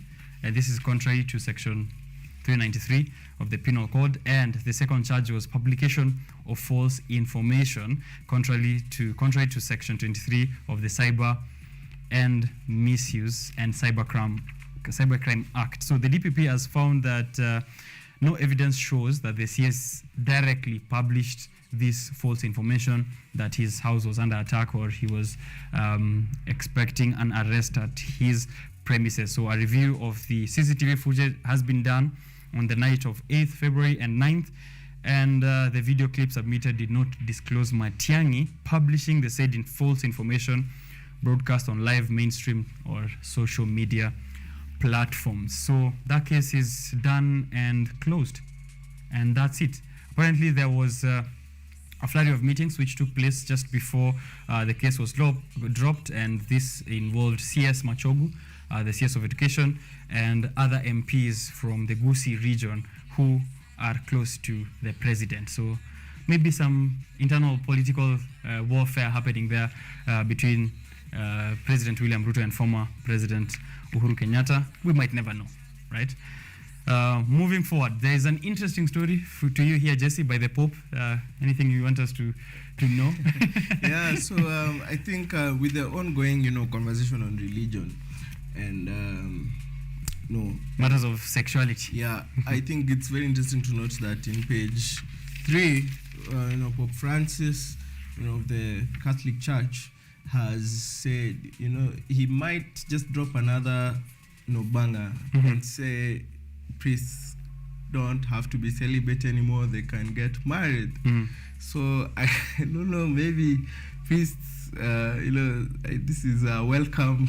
It comes as a very welcome relief, right? Because he says here, and he's quoted, "There is no contradiction for a priest to marry. Celibacy in the Western Church is a temporary prescription." I do not know if it is settled in one way or another, but it is temporary in this sense. So I think he says if you're having issues in your life and you think celibacy will solve them, go for it. But I think this specifically for the Catholic Church is a big issue, because priests have never the idea of priests and nuns getting married as it's never existed. It's never been heard of, at least in the Eastern Church. So we are seeing maybe a cleavage even for the African Church now. Is kind of decrying a lot of what the Western Church is saying. So possibly we might see our married priests, with children. I don't know again how selective it can be, but very it's very interesting when you see a religious kind of cleavage within within the body. So right. Especially for one that's existed for this long. So maybe the 2023 might be a very upsetting year, especially for these larger kind of Christian organizations. In terms of these social conversations that they've been avoiding, I think, for quite some time. So dry spell set to end in Kenya and also elsewhere. And you can see that standard, I think I've strategically placed Put that LGBTQ story next right to there. the LGBTQ story. And you can see that, again, very important conversation on culture, because the bishops are going to the Supreme Court saying that it is not an African norm. So, again, this is the Kenya Conference of Catholic Bishops. And right here we're seeing Pope Francis also speaking on celibacy. Yeah, so how does I don't know. I don't know if I'm asking you that or I'm asking them that. I don't know how they marry Africanness and still speak of Christianity at the same time, in terms of them wanting the Supreme Court to overturn that ruling on LGBTQ association. Yeah, it's a tricky conversation. Yeah, but I think on that note, we'll have to give the standard props for giving us good news. Well, not good news, but knowing how to place the news. Yeah, I think it will make for a very interesting read. So maybe I'd get the standard. If I'm looking to buy a newspaper, I'm not endorsing them, but I'd say it'll make for maybe a better read today, especially if this issue is of specific. Right. 2 weeks ago, just to put that clear, the Supreme Court criticized the government for failing to register an LGBTQ association, saying that the move was discriminatory. So I think also the blurred lines in terms of what the Supreme Court said and what actually this means, what kind of impact this has been the key differentiator in what sides people have been taking on this conversation for the past few weeks. So we've seen the clergy from all across different denominations coming in to say that the Supreme Court has no right to be making this kind of declarations. We've seen members of parliament as well, having that kind of take, saying that they should be also consulted in terms of this. But this is just a ruling on the freedom of association, that two human beings, whether they are thieves or, hopefully not, whether they are thieves or sexual misfits or normal human beings, they should be allowed to meet when they want to meet. I think that's a basic right. Association is just that. It doesn't mean that when they are coming together, they are coming to conduct an orgy. I don't know what they expect is happening in these meetings. So I think one thing that we are dealing with is like the idea of the separation of church and state. But I think Kenyans have the platform they need to make sure that their voice is heard, especially during the lawmaking process. So I think it is very important for anyone who is aggrieved or anyone who even wants to show their support to do so through the legal channels. I think even then, that is a very good, because you can kill two birds with one stone. You can promote the idea of democracy and a working state, and again make sure that your voice is heard, so that even other people who come after you can enjoy the same kind of process and privilege that you have. Right. The others who are using the right channels, as JC is advising, is the Law Society of Kenya, which has now slammed the government for issuing a 24-hour ultimatum for families to leave banditry-infected areas, saying this violates the letter and spirit of the Constitution. Here it's in LSK boss Eric Theuri, who was speaking to the press as well, saying how this is illegal, this directive by CS Kithure Kindiki to the families who are living in these troubled regions. And we have seen over 500 families in Samburu who have already followed that directive to leave the 27 designated bandit-infested areas within 24 hours. Just have one question. How did we get here? Kenya is not known to be one of those countries where there's images or footage of people trekking across terrains with their families and animals and, trying to look for homes elsewhere, moving away from their homes. We, not to sound elitist, because I know Kenya is accused of this a lot by our neighboring countries, but just to, we've been generally enjoying relative peace for quite some time now, since, let's say, 2007. And we haven't seen this maybe in between when there's no heated campaigns or, talks of an election coming anytime soon. But we're now seeing over 500 families, and this is just in Samburu alone. No alternative homes have been provided for these families, and this is the only plan or the only way that the government has to deal with bandits. How did we get here? So I think the best way to maybe go about answering that, Richard, it's a very good question that you've raised, is actually, I don't know if you can pull this up, but if you look at the Nation, Daily Nation website, they have an article that they've put up around an hour ago where they talk about how informers are frustrating the war on banditry. So, and why is this important to even consider? I think we are at war. We are at war with, I mean, with people who don't want our country to go forward. In terms of these bandits providing an unsafe environment for the people who are already there to conduct even their business or to live. Now, why is this an issue? See, these are the same people, for example, not everyone, I'm not saying everyone who lives there is an informer, but this, in a war, you cannot, you don't want to exist in a war zone. Things like, for example, it becomes very hard to fight these bandits if you have informers amongst yourselves. It becomes hard to allocate resources to protect civilians, at the same time allocate resources to fight bandits. And in fact, these bandits are proving very deadly. I think not to empower them, but we've seen a clip of Dr. Kidhure Kindiki saying that around 12 people have been killed, including a senior chief. And I have a problem with that. Just before you go on, the operation, you've said, of course, it's important we look at this issue from, the security forces side of things, yeah, where they're viewing this from. Cannot allocate resources to protect civilians who might be informers as well, and at the same time be fighting the bandits just within the same region. However, we've been seeing more of updates, just like COVID numbers, yeah? Now we have 9 people infected of COVID. Tomorrow we have 7. Yesterday 12 bandits did this, killed this many number of people. Tomorrow more bandits did this and that.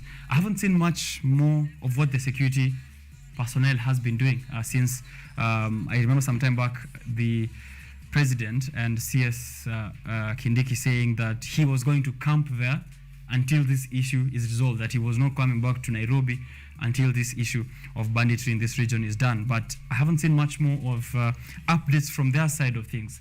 Can we still say that they are on the right track, really?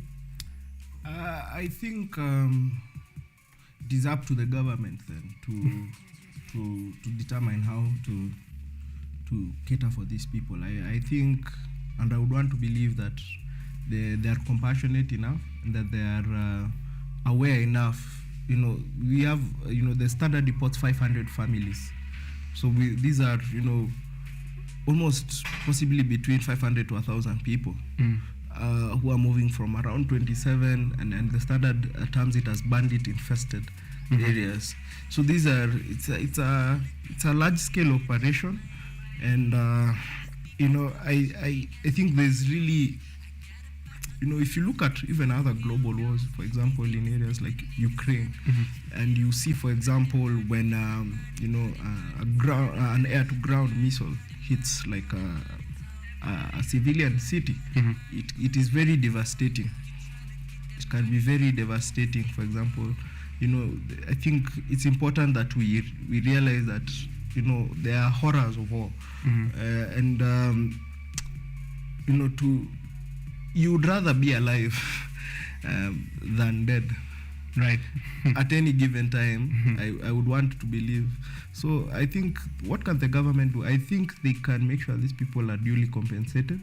I think they can maybe rehome them or resettle them, or seek to provide temporary housing. I think this is 500 people, and if indeed this operation, 500 families. Yeah, 500 families. If indeed they should make sure that the operation is swift. They should allocate, maximum manpower. And it seems like, again, they're very intent on doing that. Dr. Kidhure Kindiki has been very true to his promise of camping. Then we've seen him, at least we've seen him, on the front line, giving us daily updates, making sure that even the troops are safe. And you know, this might even be a move of cowardice when you see that 12 people, and you know, most of them are civilians. Maybe even, you know, police officers also. Yeah.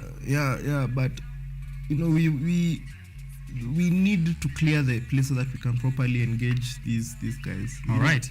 That's what's happening, but as Jesse said there, hopefully the government gets to reallocate them and provide them with means of relocation, because here they also mentioned that drought has had an impact on livestock. These regions are also the very same ones which have been heavily affected by the drought and famine situation, and they are unable to transport their livestock as well. So some of them might perish on the way, the livestock, and maybe even the people. Hopefully the government is still looking at that. Read more of that story and its developments on the Standard they have there on page 8, and even LSK's statements and what they think the government should do as well on page 8. You can follow the rest of KUTV's broadcasting for how the security personnel will be handling the situation in the banditry region. But if you have family, because I've seen that some students in universities in Nairobi and elsewhere are saying that they left family there and they don't even know, they can't communicate and know what is happening to them. Have they moved out? Have they found new places to settle down? So that's also concerning. So if you can get more of that information, please do relate to the people who do need it. Before we close this up, Jesse, is there a story I might be looking out that you're interested in?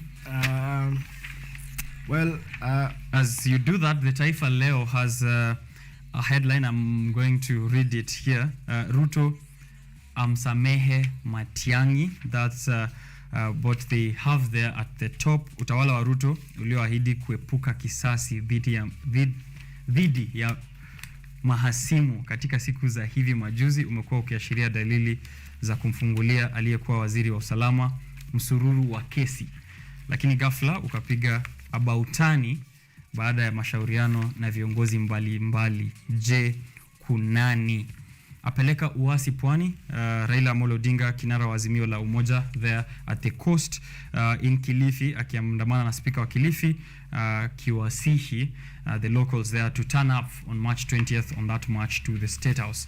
You can read more of these developments and also other headlines in the Star, the People's Daily, and remember the Standard does have the Financial Standard, and the Daily Nation should have a business pull-out as well. So read more of those business stories in there. Jesse?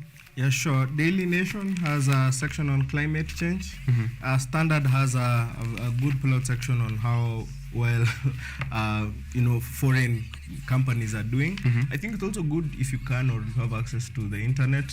Read also about the regional news. Cyclone Freddy, has ravaged Malawi and Mozambique. Mozambique actually declared a state of disaster yesterday, saying, wherever you are, try your best. It can't help you, but this Cyclone Freddy is the one that is predicted to actually come into Kenya and relieve us from the dry season. So it is a bit devastating, and we are hoping that even as we are anticipating the rains, that they do not come with the ferocity that has hit these countries.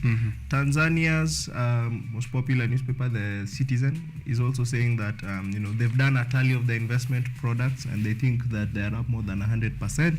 What does that mean? It means that they looked at around 41 projects that they were doing across the country, and they were like, the money has been used well. Okay. In the Ugandan Monitor, again, there's a really good article. The Ugandan Monitor is Daily Nation's Ugandan alternative. So there's a lot of news. There's also a lot of what I would call like very sad news. There's, I think, the Standard. I don't maybe not want to get into that, but the Monitor is saying that the Rwandan president is wasting money sponsoring big clubs. They're like Arsenal. Yeah, they are saying that Arsenal, PSG, and they're apparently working on a new third team, superstar team to sponsor. So I don't know if it is going to be Tottenham or if it's going to be Manchester. I don't know. But even locally, Rwanda, they are saying that they have spent almost upwards of $1 billion on diverse sports investment. So if you're a sportsman, you know, Rwanda has built a $169 million basketball court. Wow. They've built, I think. So, indeed, do visit Rwanda. Yeah, yeah, you should. He's onto something there. Yeah, but people are accusing, rather, the Western media are accusing Kagame of doing something called sports washing. So, you know, they claim that, oh, he has, you know, in light of what they would call his alleged human rights violations, he's sports washing. You know, the what he's doing in the country. So I don't know how true that is, but I think it's very interesting that Rwanda has, you know, invested. Again, we've seen Tanzanians also investing a lot in these projects. So okay. Maybe in that tone of scandals and accusations, there is a 31 billion tractor gate scam.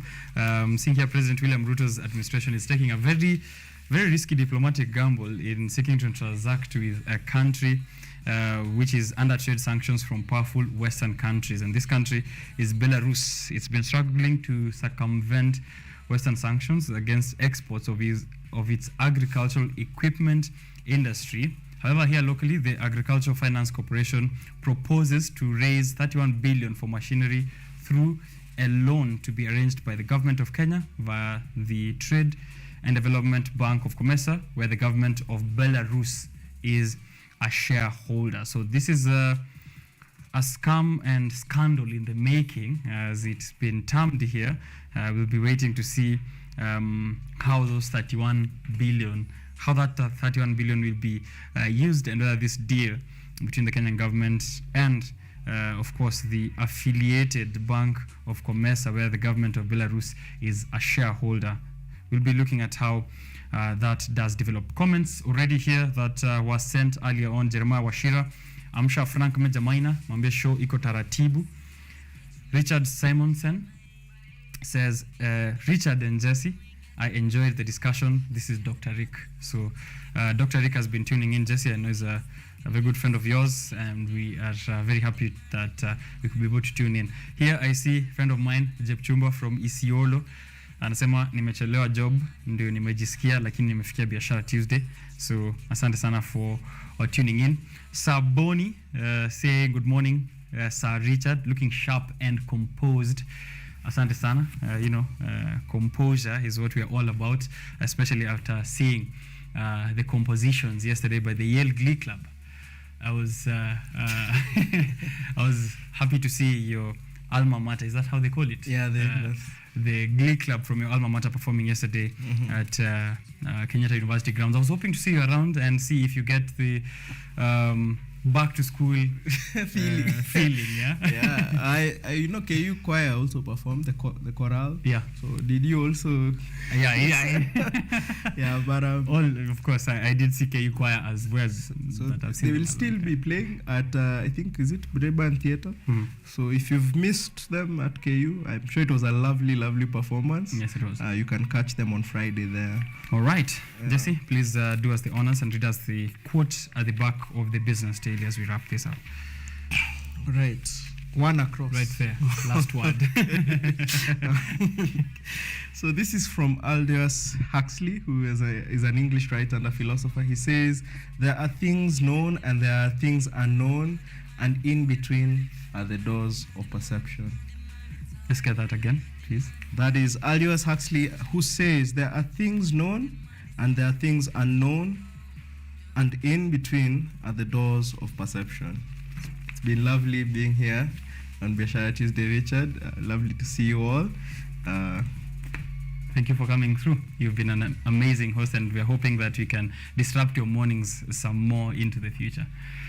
That is Jesse Kimotho. You can get this later on YouTube at KUTV Kenya. We'll be uploading it if you missed any of the comments that we made on the headlines, and also what is developing all across the world. Security, the cost of the economy, politics have been the major discussions here on Biashara Tuesday. But if there's something that we missed and you feel like we should have talked about it, don't be afraid to tag us at KUTV Kenya at Richard_ OKENYE. Next up is a conversation on science, the physics club of Kenyatta University. I'm having a sit down with one student and also the leadership of the Kenyatta University Physics Club to get to understand what they do, what their plans are, how they're using the facilities, and what the club is all about. What can you do as a student of Kenyatta University to join them, and what will you realize? Awor Okoth is the president of the Kenyatta University Physics Club. He'll be here with Mwali Lispa, the second year representative from the same Kenyatta University Physics Club. As someone who was at the Kenyatta University Physics Department as well some time back, this is a conversation I'm really looking forward to having with them. So don't go too far as well. Send us your intellectual and scientific questions. We'll be handling them when we are right back.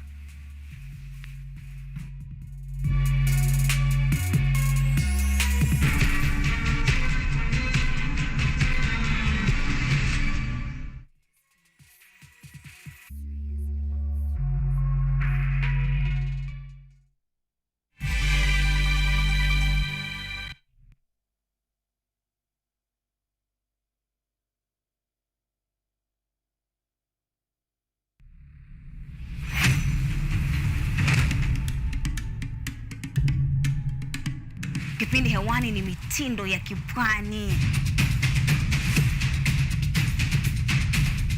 Kama ilivyo kipindi hiki kinahusu nyimbo za tarab, chakacha, midwara, midundiko, bila kusahau mapishi.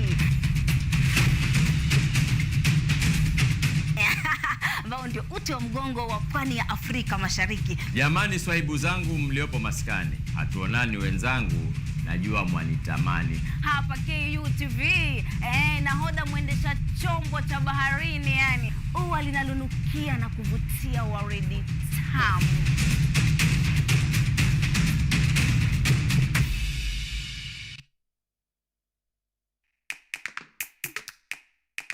Baada ya kutafuta kazi, tunaweza kuanzisha miradi yetu ambayo ingetusaidia kubadilisha maisha ya wazazi wetu. Kwa vijana wenzangu, wengi wale wana kazi, lakini ikiwa sisi wenyewe tutajiamini, tunaweza kujiajiri wenyewe. Afrika kwa kweli tuna mahitaji ambayo ukiyasuluhisha unaweza kuathiri watu kwenye bara hili. Bila uoga, watu huwa na uzalishaji zaidi, wanajawa na ujasiri, wanakuwa wabunifu na wanakuwa wenye maarifa. Niliamua kuacha kazi, hata kama sitafanikiwa, nitakuwa nimejaribu, nitakuwa najua haiwezekani. Hakuna kitu cha ajabu hapa. Kila anayepata ufanisi hufanya kazi usiku na mchana. Kitu kitakusukuma na kuwezesha kupata maarifa ambayo hukuwa nayo. Tunajaribu kutengeneza kitu kitakachopita mipaka ya nchi hii. Ikiwa unataka kubadilisha ulimwengu, anza na nyumbani.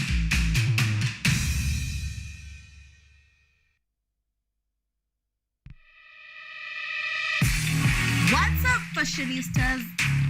Looking for a show that brings you the latest in the world of fashion, glamour, creativity, and style?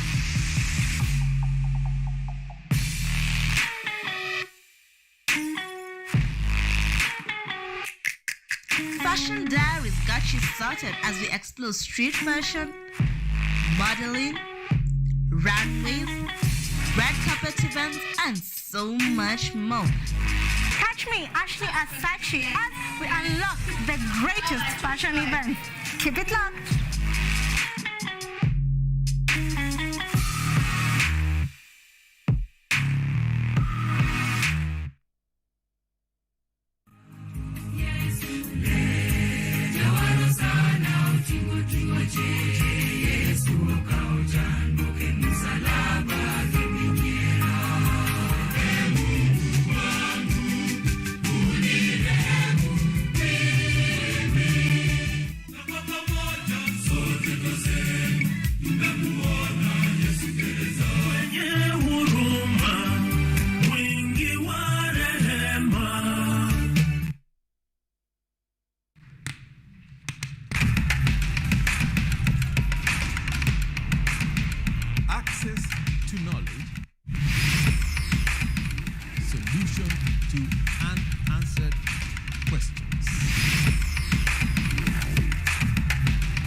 repossessing your property, intellectual or material. This and more only on Law Matters.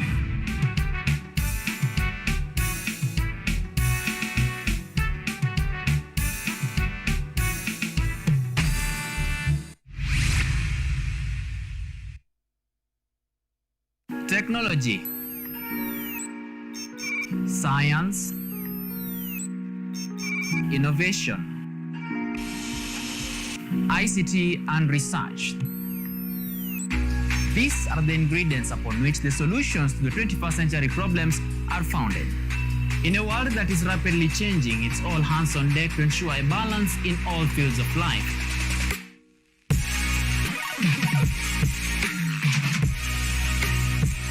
Women, young and old, are also in the front line, breaking the glass ceiling, becoming thought leaders in the larger tech space.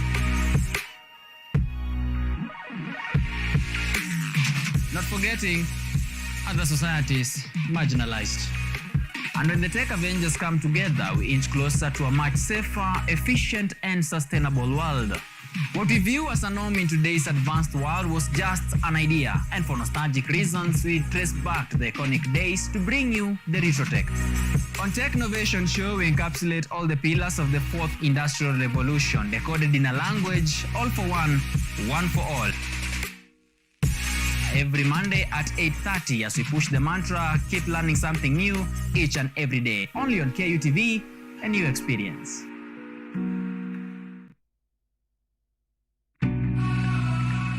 Naweza sema life ni decisions, whether uko na do ama uko msoto. Life sana sana uko determined na decisions mtu make daily, but of course kuna vitu hatungejichagulia. Reason being, tulikuwa watoi, then tunakuwa exposed kwa predators. Anything ikikuwa attack, inabidi umefight one man. Hata kama wewe ni hardcore, unakuwa an easy target, na damage inakuwa more. Then baadaye life inakufanyia ili kitu juu ya decision ili kutake only a split second kumake.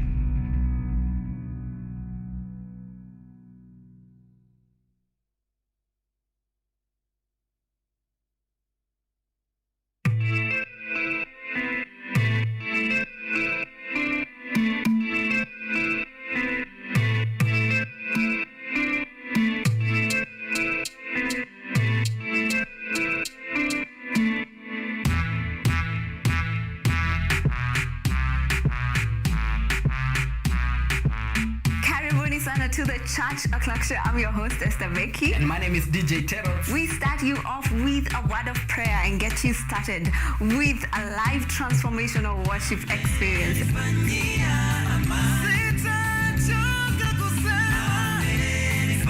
And have our minds renewed by the word of God on the word segment. And not forgetting new music za hii wiki, yani ndakuwa bado nawapatia pale wasanii wamekuwa kiwakali.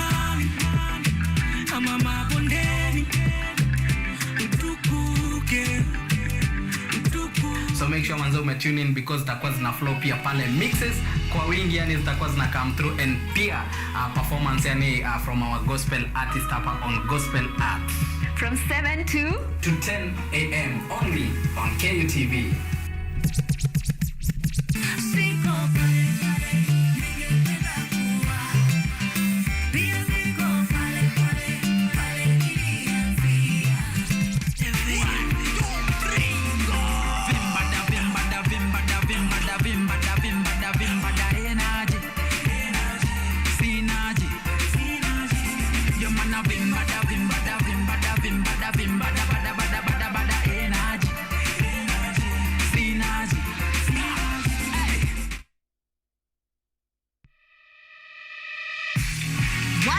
Fashionistas, looking for a show that brings you the latest in the world of fashion, glamour, creativity, and style?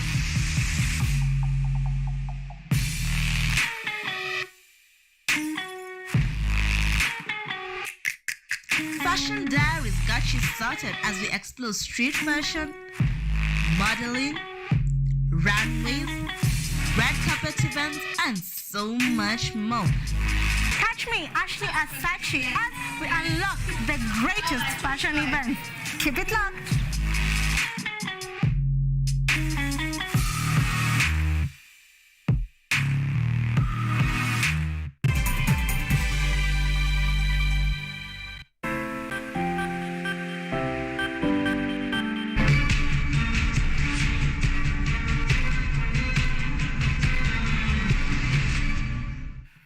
Biashara Tuesday is back here. The hashtag to use is hashtag Biashara Tuesday. Tag me up at Richard_OKENYE. We're live from our Kutv Kenya studios here and broadcasting to wherever you are. Tell us where you are tuning in from.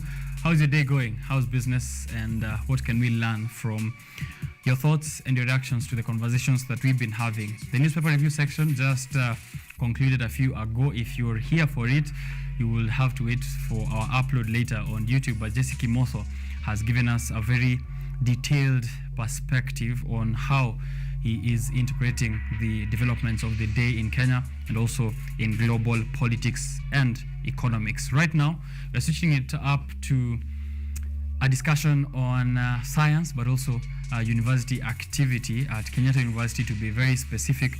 The Kenyatta University Physics Club officials are here with me, the president and the second-year representative. It's a club that is meant to equip physics students with practical knowledge as well as building their interests. They are making bonds, they are holding seminars, they're organizing experiences and awareness in the physics community in Kenyatta University, and also encouraging support towards research and also any other topic that is concerning physics.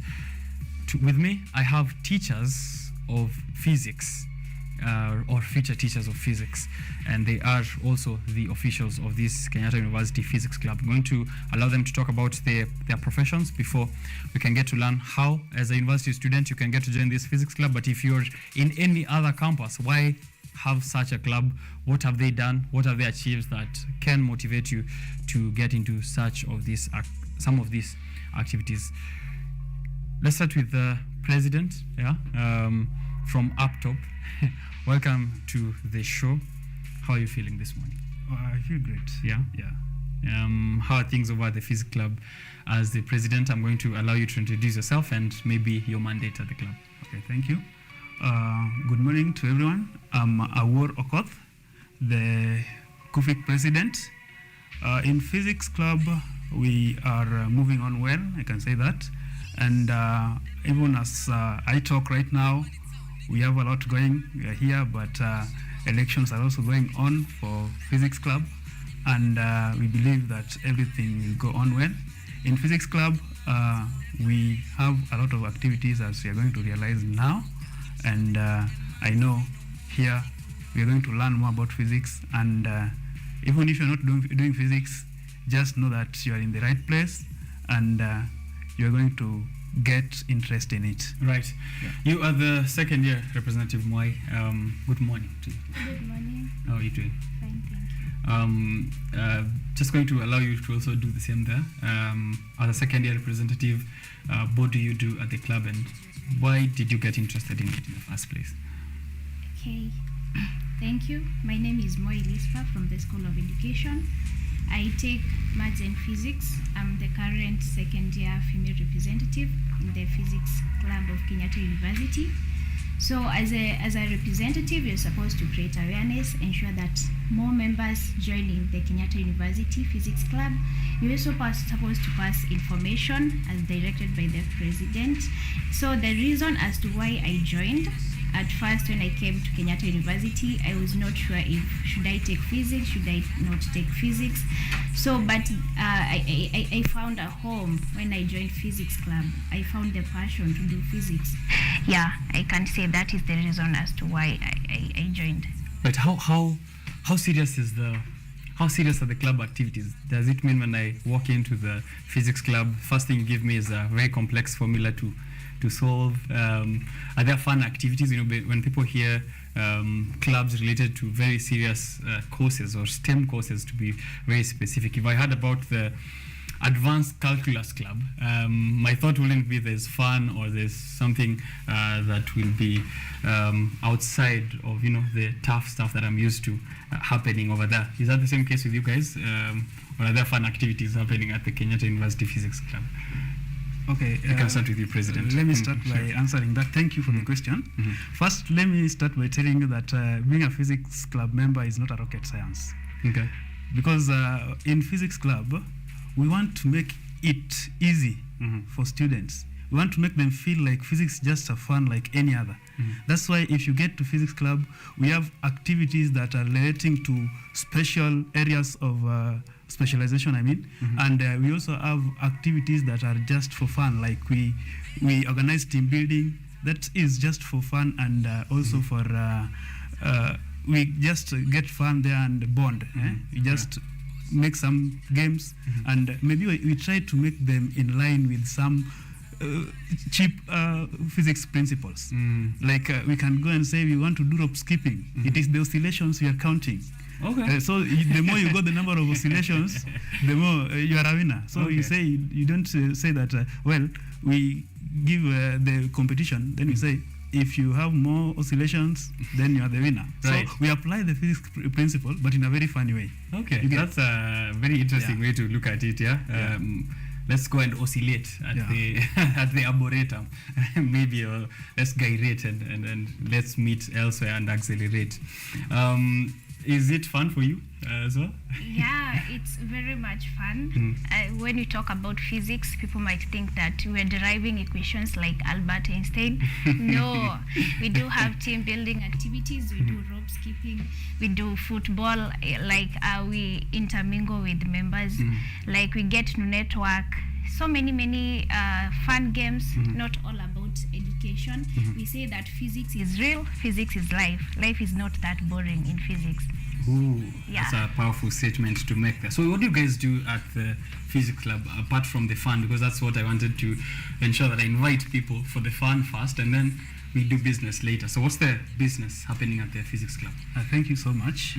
Alongside the fun, which is just part of every club, physics club, we are mostly venturing in creating awareness to students so that we can stimulate their interest toward the physics as a subject, and also for those who are not doing physics as a subject but as a hobby, we also stimulate their interest. So it's open to people who are not pursuing physics. Yeah, sure, it is open. All right. Number two, we also organize seminars, and the aim of the seminars is to now stimulate the interest of those who are doing physics. Maybe I want to specialize in area of electronics.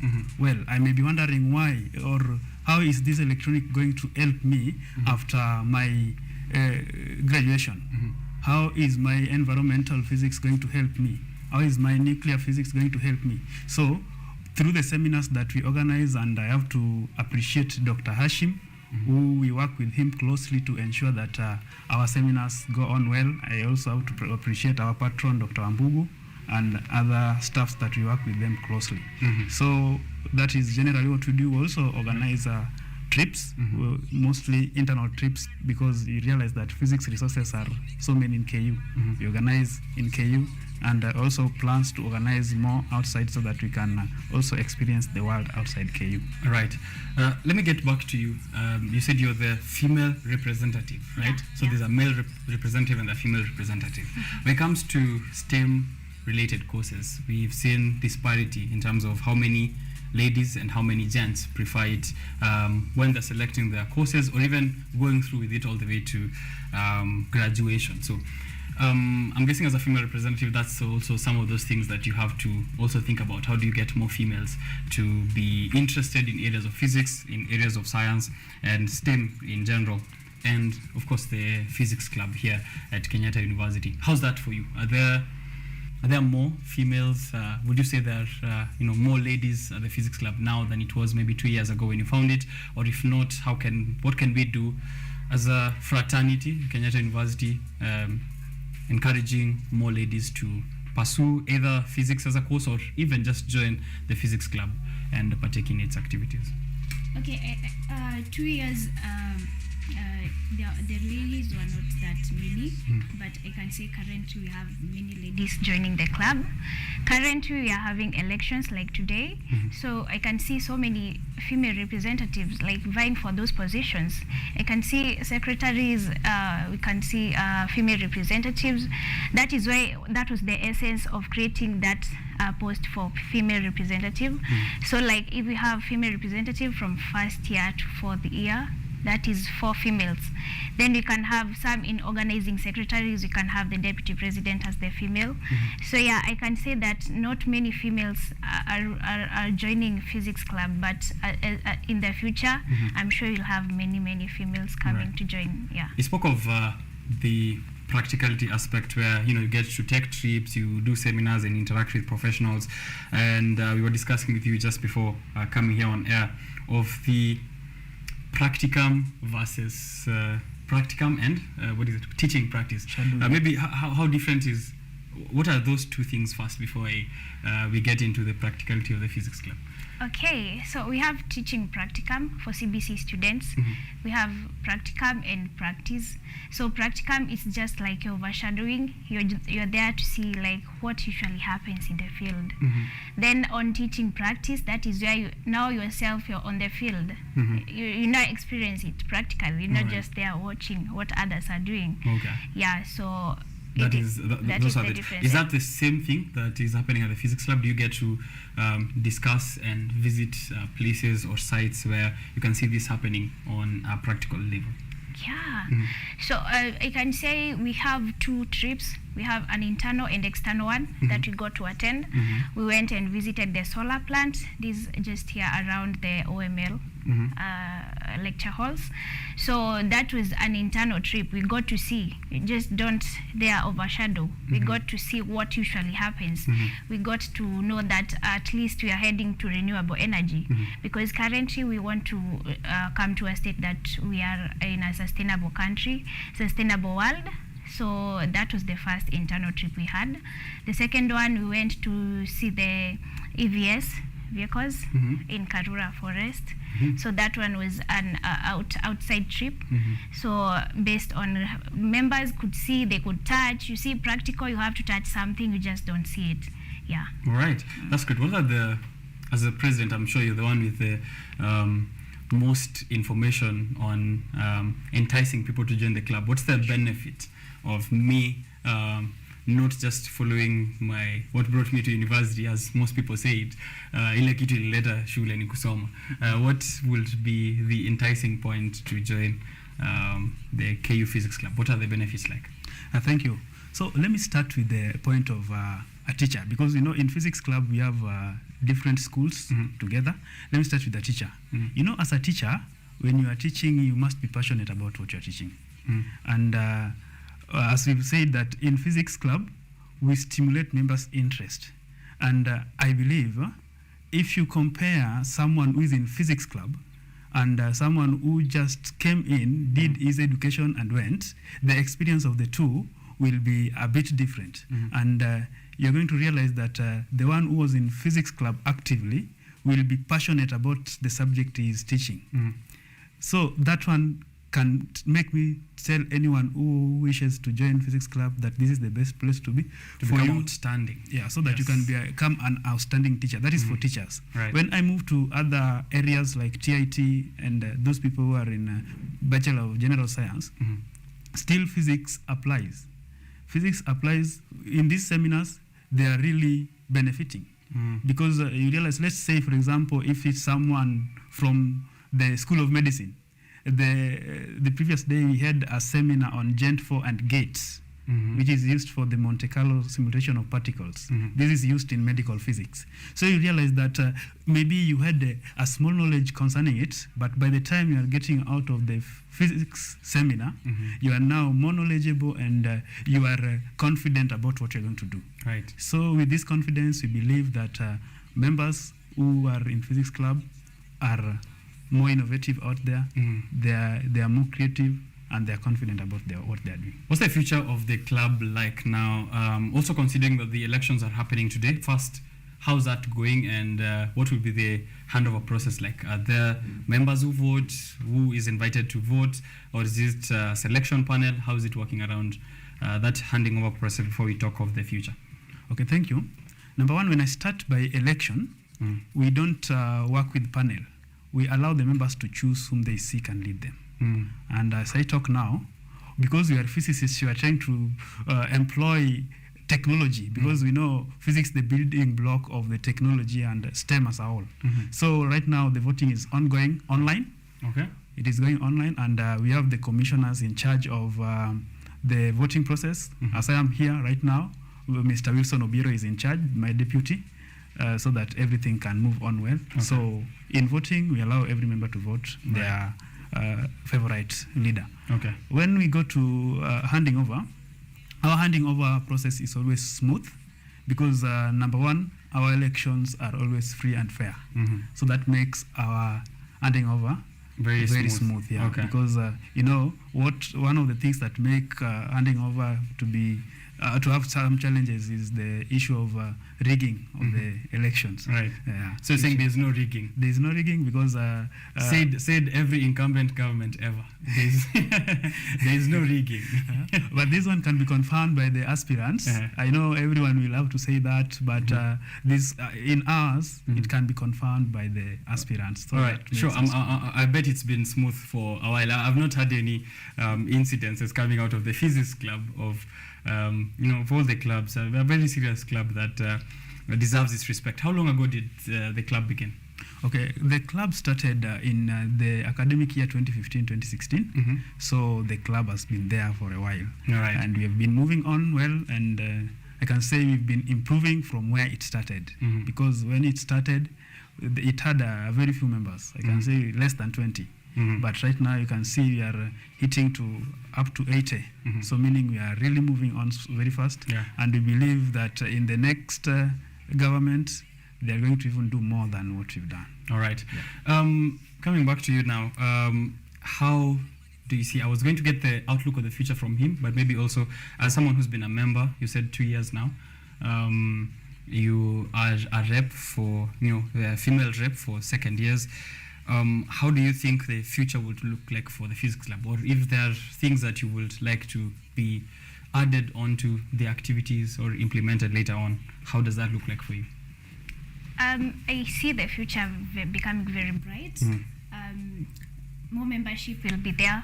More females will join, more males will join, because we need more membership in physics. If you are to spread something back in the society, let's say just not in KU, we need to have more mobilization of members. We have to have representatives in our different communities, like get out there, get and reach many people. The next thing is that we shall have partnerships with different schools, not just School of Education and SPAS. We shall have that partnership with the School of Engineering. In School of Engineering we have physics, right? We have medical, those in medical courses, we can have partnership with them. So in our coming elections, hopefully we'll have the slots for the SPAS representative, engineering representative, and that will be a strategy to bring more members, to incorporate every discipline in our club. Right, that's actually a very good way to reach the, I think, 16 or less. I don't know if that was reduced later on, but there used to be 16 schools at Kenyatta University. So to reach all those schools, it's important that there's a representative there. Bwana President, what's the future outlook for you? Thank you. Number one, I have to say that I'm seeing an innovative club in future.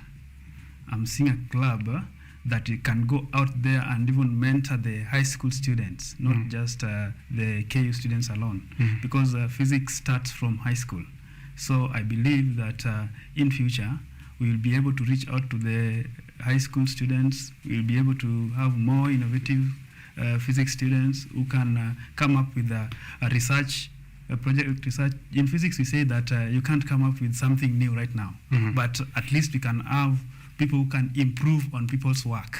Yeah, that is being creative. Right, yes. Sharpening other people's work, because that's what Einstein did. That's what Isaac Newton did. That's what everyone's doing at the moment. Yeah, there's nothing new under the sun. I'm trying to also get what your favorite things are in physics or in mathematics or in science. But before we get to that, who are the patrons of or people who you'd like to say have been supporting the Kenyatta University Physics Club so far? Oh, thank you. Number one, I have to thank the physics department as a whole in the first place, because the rapport we have with the physics department makes us moving. Starting with the chair of the department, Dr. P.K. Kariuki. He has been very supportive to us, advises the club well, and makes us move on well. Number two, I have to thank Dr. Nadir Hashim, who is our club advisor. He works hand in hand with the club officials to ensure that everything moves on in the club. Also, our patron, Dr. Stanley Wambugu, is also very active and supportive, corrects us where we are going wrong, and he ensures that everything is done right, because he likes right things. And I can't forget to thank our former patron, Dr. Kimani. He is still there. Even the fact that he is a former patron, he is still very active with us and supportive. Right. Yeah. Dr. Kimani is the man with interest in space, if I can remember that correct. He did teach me a class on astrophysics, I think, some time back. So that's a really good wealth of patrons and advisors that you do have there. I'll be getting to you to hear what you have to say, your favorite area of physics, or any fun thing you have to say about physics. Anyone that you want to thank for the support at the physics club?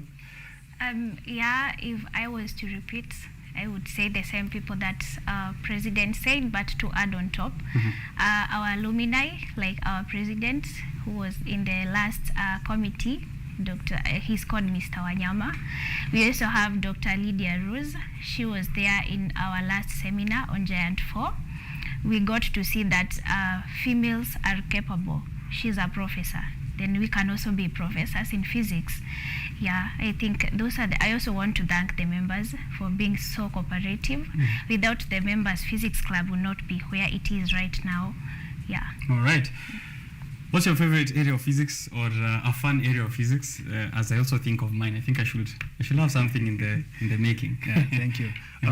Personally, I specialize in electronics. That is my area of specialization, and I'm doing it as a fun also, because I really enjoy when I do about logic gates and whatever, when I do about artificial intelligence and things related to electronics. Okay. So that is my area of specialization, and I also do it as a fun.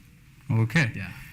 Do you have one, or you just love the whole science?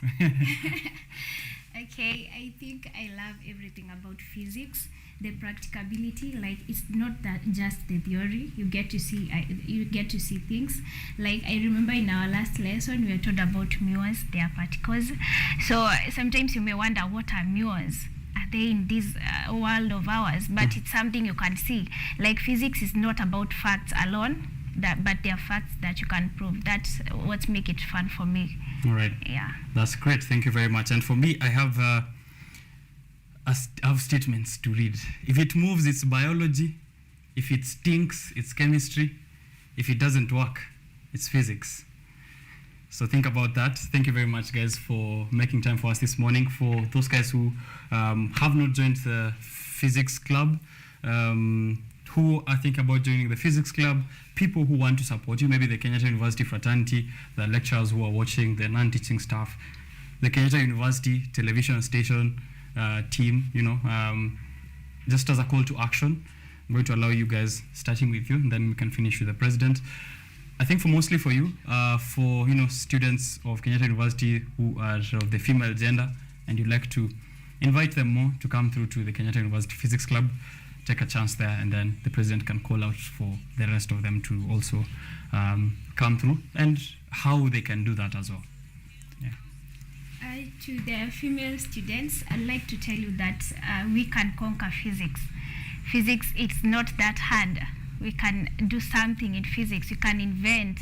So many female are out there. They have invented. They have become professors. They are doctors right now. You may not have passion in physics, but being in physics club makes it all. joining first year in Kenyatta University, I never had that passion. But after interacting with many people, I saw that, I think physics is my right path. So as female students, just come and see the magic that is in physics club. Join the club, let us join hands and conquer physics, Right. Thank you. Number one, I would like to first clarify the types of membership that we have in physics club. First, we have student membership. This is the students that are doing physics and those that only have interest in physics but are not doing physics. You are all welcome. We also have alumni. Our Kufik alumni are also part of us. Then we have the honorary membership. This consists of the staff and our lecturers. They are all welcome. To join the club, you can reach out to us. Maybe you can reach out to our treasurer, though he is outgoing, but for now you can still reach to him. We also have the handles. You can reach us on Facebook, Kenyatta University Physics Club, on Twitter, Kenyatta University Physics Club. You can just send us a message there that you want to join us. We'll reply to you and you will be part of us. Physics is interesting, as I said in the beginning. It is not rocket science. So when you come, it is more fun and facts. Thank you. Right, but rocket science is physics. Rocket science is physics, but when I say physics is not rocket science, here I'm using it to mean that it is not that difficult. Yeah. I mean, it is not unless you're literally studying rocket science. Yes, unless you're studying rocket science alone. Yeah. All right, thank you guys for coming through. That is Moi Lispa, who's a second-year female representative at the Kenyatta University Physics Club, and Awor Okoth, President, KU Physics Club. Outgoing, right? Yeah, outgoing president. Yeah, no. I will have to give out the seat peacefully. Yeah, for sure. We'd be happy to meet with the next set of representatives. Please do send them our way so that we know if they are planning to do something new and useful for the community in Kenyatta University. Sure. Finally, guys, I have a thing that I want us to close with. Why did the biologists break up with the physicists? Anything? Okay. Let me give my view. They are all sciences, and they are all sciences. But now we have some things that we don't agree. I can say we don't agree. However much we are all in physics. Like in physics, we argue that even your body parts are made up of particles, very tiny particles that are being moved by force. Okay. All right. But they only believe on those other particles. I'm not a biologist, yes, but I believe we are much towards the force. Yeah. Unlike them. Okay. So there are some things that we tend not to agree. Okay. This makes us not to be together. Yeah, but in real sense, we didn't break. That's why we have a relationship between biology and physics. So meaning there are things we share. It is just that disparities are so many than the similarities. All right. Yeah. Good perspective. You've answered a very good question. You've given a very good answer on why physicists and biologists do not disagree. Now my question is, why did the physicist break up with the biologist? What do you think happened? Okay. It's a pun. It's supposed to end with a statement, just one statement. Any? No? One, I personally I answered by saying they didn't break because I'm giving my reason to why. Sure. That is my perspective. That's my opinion. Okay. But that's my answer, that they didn't break. There's still some similarities. True. Yeah, What's yours? What's your answer? I think physicists cannot become biologists. There are just some differences in their fields. Okay. Yeah. Why did the biologist break up with the physicist? Because they had no chemistry. I'll be taking a short break here on Biashara Tuesday. Don't go too far.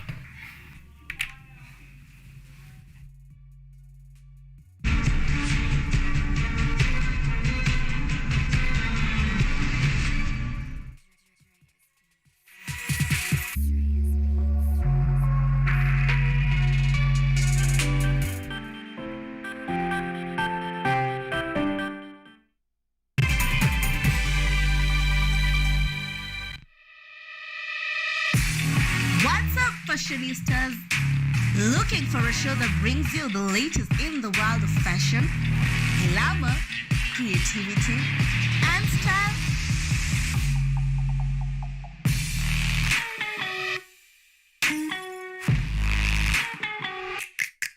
Fashion Diaries got you started as we explore street fashion, modeling, runways, red carpet events, and so much more. Catch me, Ashley and Sachi, as we unlock the greatest fashion events. Keep it locked.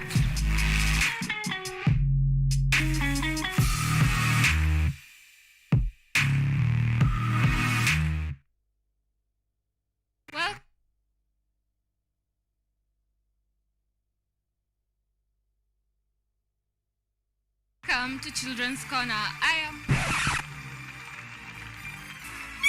Welcome to Children's Corner. Children's Corner.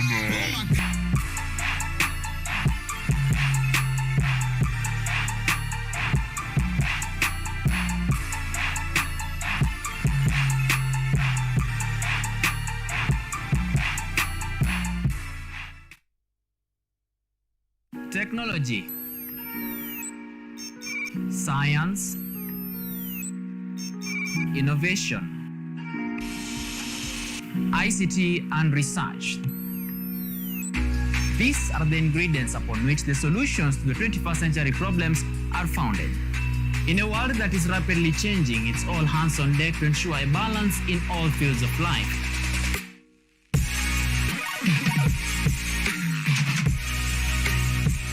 Women, young and old, are also in the front line, breaking the glass ceiling, becoming thought leaders in the larger tech space. Not forgetting other societies marginalized. And when the tech Avengers come together, we inch closer to a much safer, efficient, and sustainable world.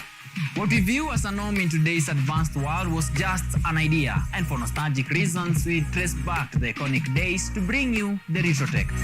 On Tech Innovation Show, we encapsulate all the pillars of the fourth industrial revolution, decoded in a language, all for one for all. Every Monday at 8:30 as we push the mantra, keep learning something new each and every day, only on KUTV, a new experience.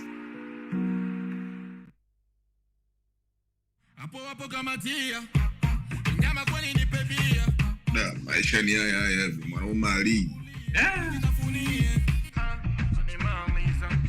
Da, sielewi yani hata neno moja. Yani tunasikia maboko likolo.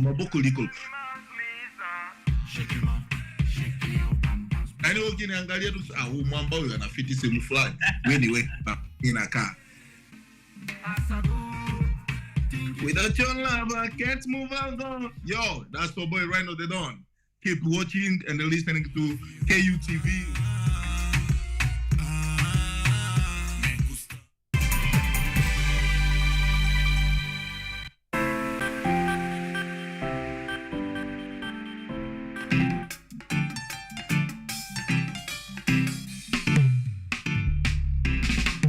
My name is Alex Moy.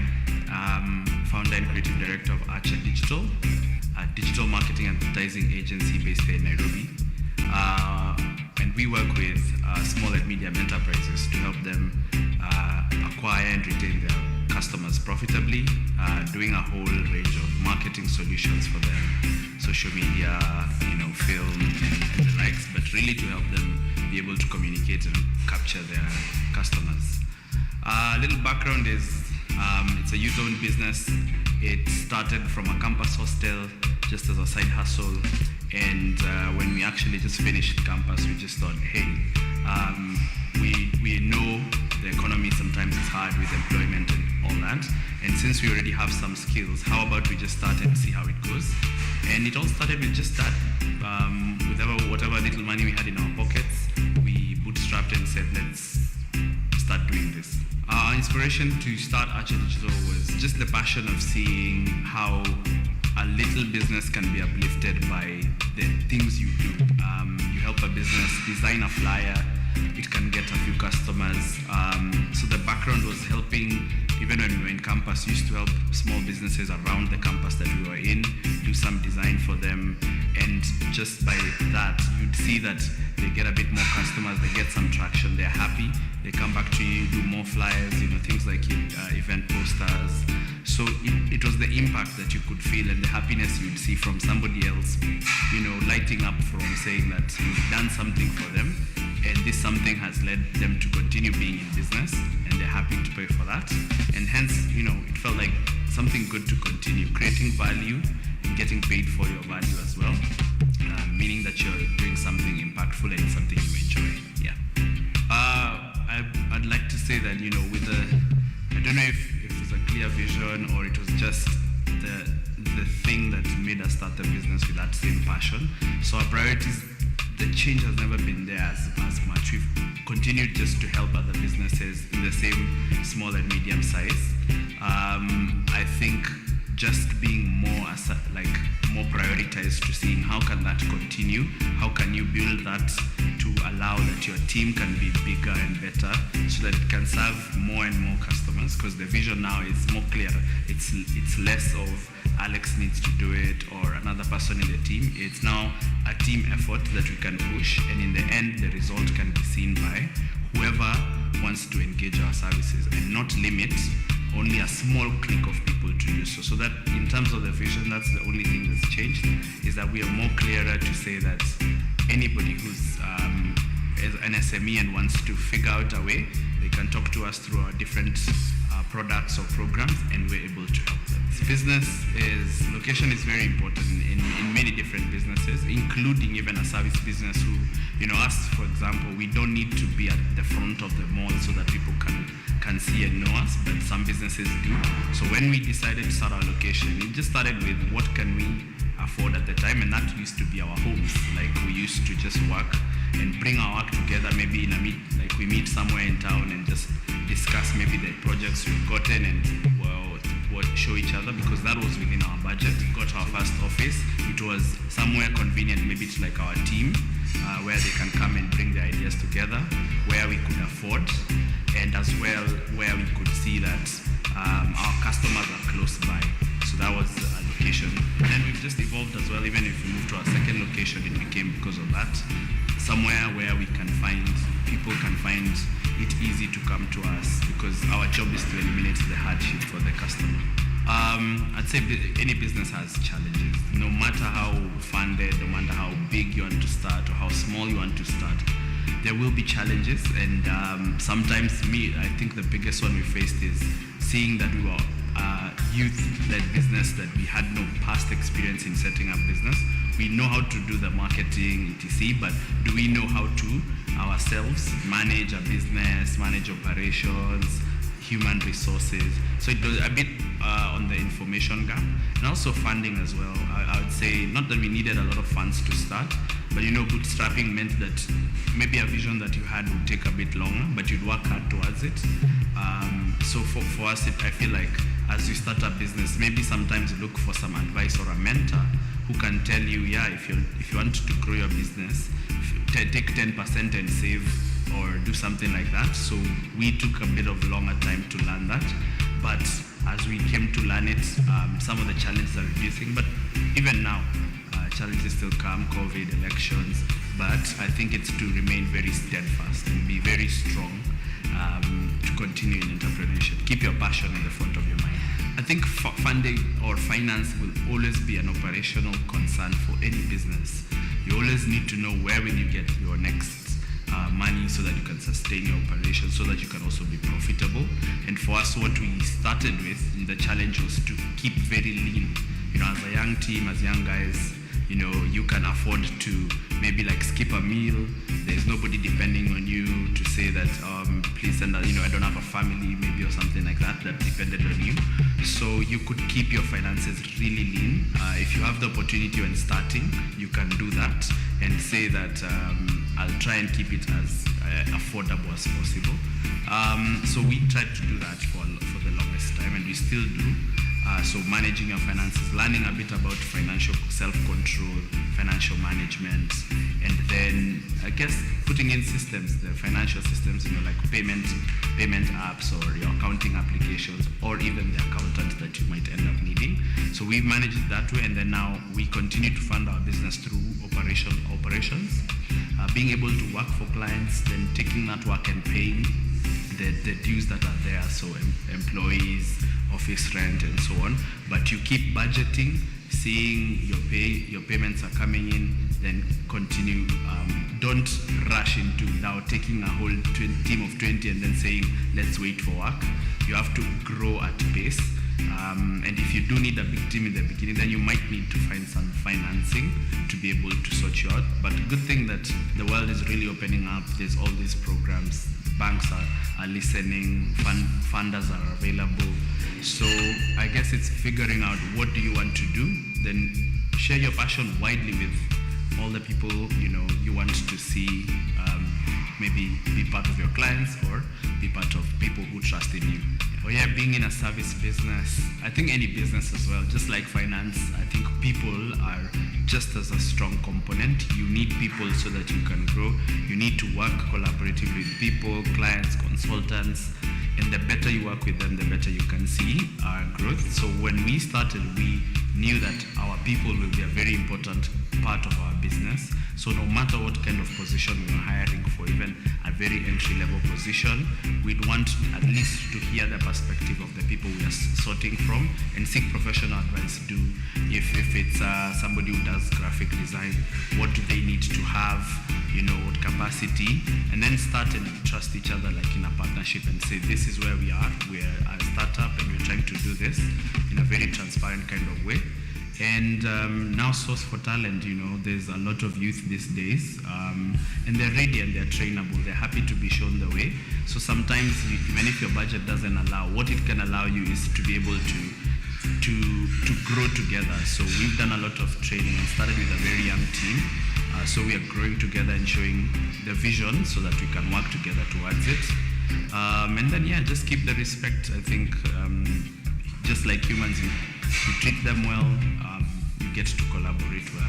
Our model of serving SMEs, not a lot of agencies can afford to help a small growing business because maybe they need larger budgets. So I think the uniqueness is for us, we've always been razor focused on whatever business that comes on board, what's the fastest way we can get them to profitability, or at least getting their return from marketing and advertising so that they can meet their goals. So that's usually our key concern. Then at any stage of a growing or small business, we listen and say, I think we have a training program for you. This one is actually free. We have this one, you can pay this much. So we listen to the needs and tailor the solution to the customer. And I feel that's very unique because there's no SME that's the same. I might own a restaurant, both of us own a restaurant, but this one is here, another one is here. But they all are trying to do business. Yeah. So our biggest marketing strategy is ignoring the competitors and not trying to figure out what are they doing, but yet focusing on our own product. If I was a restaurant, I would, for example, say if I make biryani, I'm just focusing on having the best biryani in town. If there's another neighbor who's also making biryani, good for him. Everybody needs to eat. So if you want to eat that biryani, and you can find my biryani as well really good. So for us, it's been, let's focus on having good products for the customers that they leave saying, wow, these guys have really helped us, so that we can keep them over a long time and we can continue supporting them. So our biggest marketing strategy has been along supporting customers really well, and then now reaching out, I think, just as well, seeing the solution that you can provide to a business. So we also do our own same social media marketing, digital marketing, websites. We've done the foundations of what needs to be done in our industry, and we also get customers from that. So within our constraints, we try and do the same. We define success by every happy customer or happy engagement that leads to, I came to you guys, I had this problem. The problem was humongous. We've solved 90% or 50% of it. I'm really happy because my business is moving along and I want to continue being helped.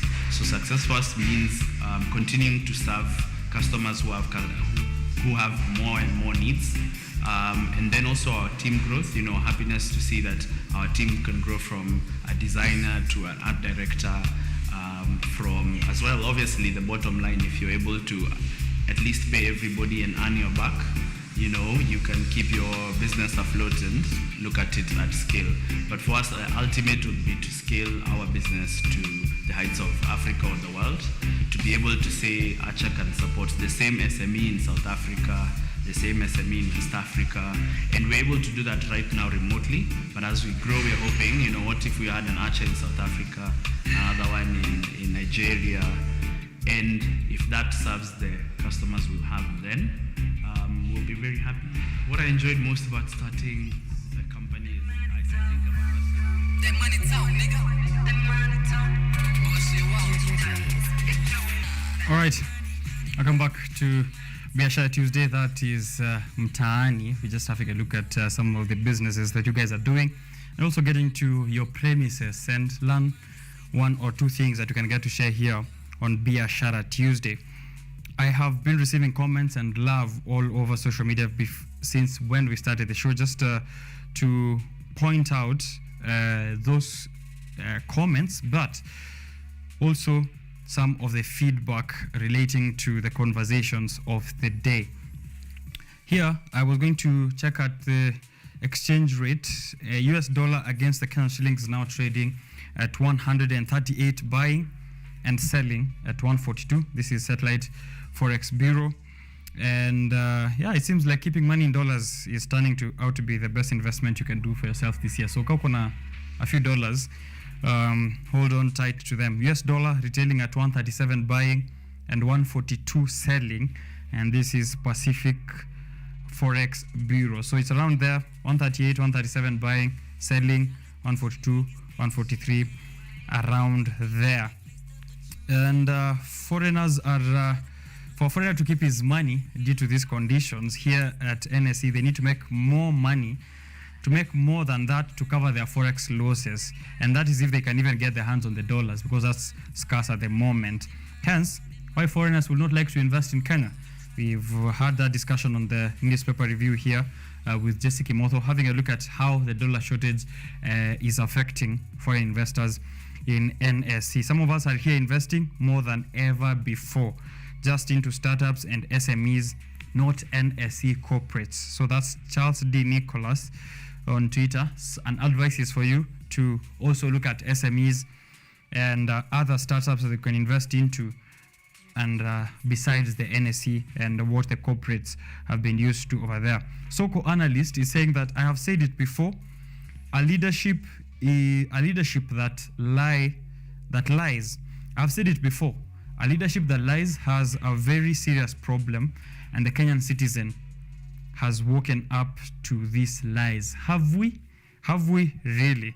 On 20th of March, opposition leader Raila Amolo Odinga is going to be leading protests against the cost of living, the rising cost of living, all the way to State House. Whether that is going to be fruitful, what kind of solutions, what kind of impact that is going to have on investment and business, we are yet to see, but you can bet I'll be following up on that and then giving you the economic outlook next week and the following weeks here on Biashara Tuesday. So keep it here, interact with us on social platforms even throughout the week.